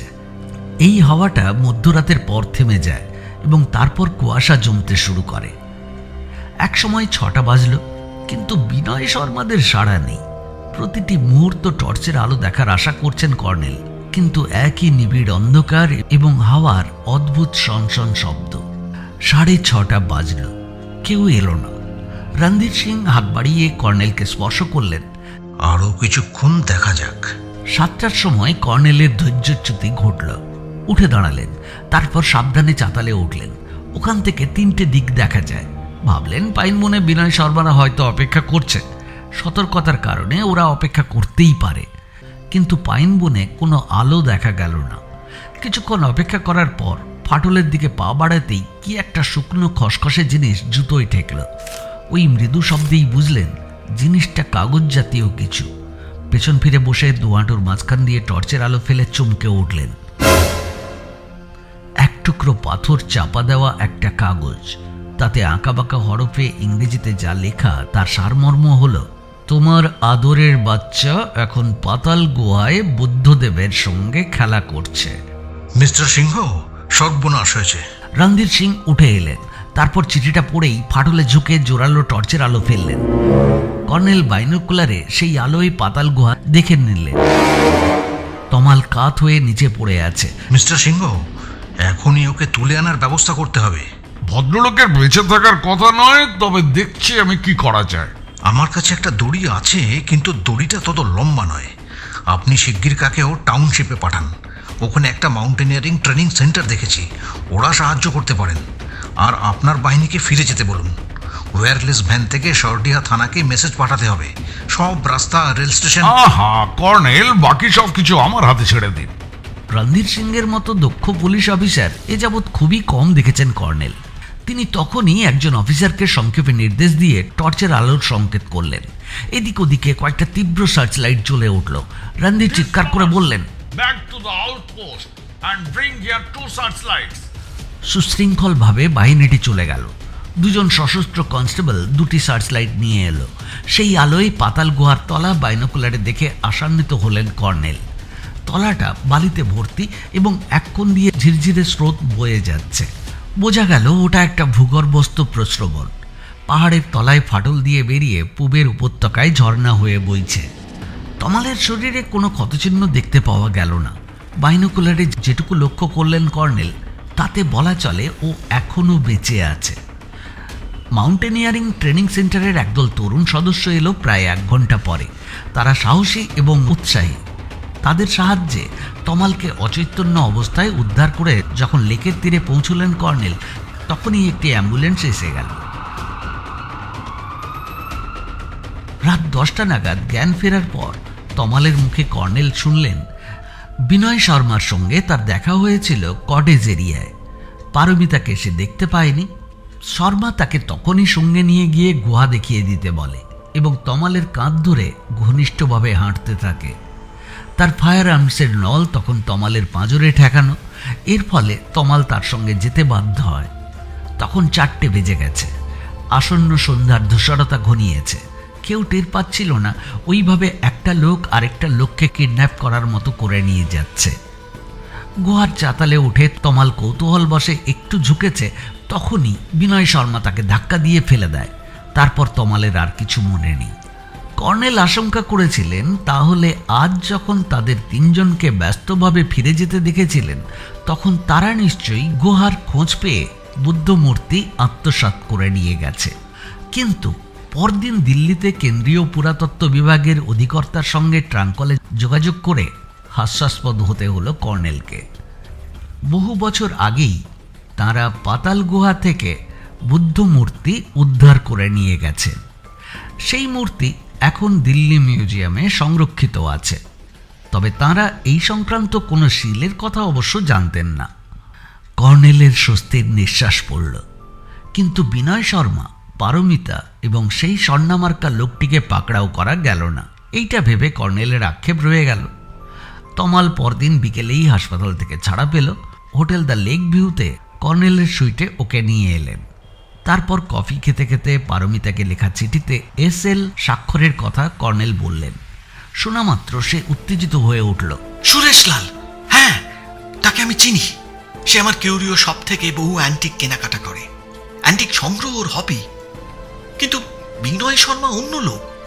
সুরেশলালের চেহারা কেমন? বেশ হৃষ্টপুষ্ট, গরম, গায়ের রং কালো, দেখলে ওই গুন্ডা গুন্ডা মনে হয়। হ্যাঁ, তাহলে সেই সন্ডামার্কা লোকটাই সুরেশলাল। কোথায় দেখলেন তাকে? এখানেই দেখেছি। এই সময় দরজায় কেউ নক করল। দরজা ফাঁক করে দেখেন একজন হোটেল বয় দাঁড়িয়ে আছে। সে সেলাম দিয়ে বলল, কর্নেল সাহেবের টেলিফোন আছে। তমালকে বসিয়ে রেখে নিচে ম্যানেজার সতীশ শর্মার ঘরে টেলিফোন ধরতে গেলেন কর্নেল। সাড়া দিতেই রাপ্তির কণ্ঠস্বর ভেসে এলো। কর্নেল সরকার, আমি রাপ্তি বলছি, সরডিহা থেকে। বলো ডার্লিং। বাহ, তাহলে এবার আমিও আপনার জয়ন্ত চৌধুরীর পাশে ঠাঁই পেলাম। তো আপনি বিয়ে বলছিলেন, মনে আছে? এবার বলুন তো, আমার টিএ করা হাজবেন্ডের খবর কি? ওকে নিখুঁত অবস্থায় ফেরত চাই। পেয়ে যাবে, কাল মর্নিংয়েই তমালকে বাসে তুলে দেব। শুনুন কর্নেল, জয়ন্তবাবুর মতো শুধু কর্নেলই বলছি কিন্তু। বলো darling. Only for your information, কিন্তু তমালকে জানাবেন না।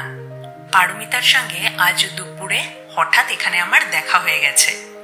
ওকে জিজ্ঞেস করলাম, তুমি এখানে কি করছো? ও আমাকে এড়িয়ে যেতে চাইছিল, বলল এখনই ট্রেন ধরতে হবে। আমি কি করলাম জানেন? বিচ্ছিরি কিছু করলে? খুবই বিচ্ছিরি কর্নেল। চেঁচামেচি করে লোক জড়ো করে বললাম এই মেয়েটা একটা ডাকাত, আমাকে ধরে নিয়ে যাচ্ছিল, ওর কাছে ফায়ার আর্মস আছে। ব্যাস, লোকেরা ওকে ধরে পুলিশের হাতে তুলে দিল। সার্চ করে পুলিশ ওর হ্যান্ডব্যাগে সত্যি একটা স্মল গান পেয়েছে। একটু আগে মামাবাবু খোঁজ নিয়ে এসে বলছিলেন ওই মেয়েটাকেই নাকি পুলিশ খুঁজছিল। মুনলেকের একটা হোটেলে ও সুটকেস ফেলে পালিয়ে এসেছিল। পুলিশ ট্রাঙ্কলের লাইন কেটে গেল। সতীশ শর্মাকে ধন্যবাদ জানিয়ে নিজের সুইটে ফিরে এলেন কর্নেল। পরদিন সকালের বাসে তমালকে সরডিহা পাঠিয়ে হোটেলে ফিরছেন। পথের মাঝখানে পুলিশ সাব ইন্সপেক্টর রমেশ সিংহ মোটর বাইক থামিয়ে বললেন, আপনার খোঁজে বাস স্ট্যান্ডে যাচ্ছিলাম।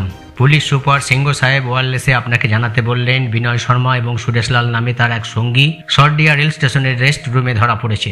বিনয় শর্মা একজন দাগি স্মাগলার। তার আসল নাম রাকেশ লাল। 2 লাল এখন কালো হয়ে গেছে।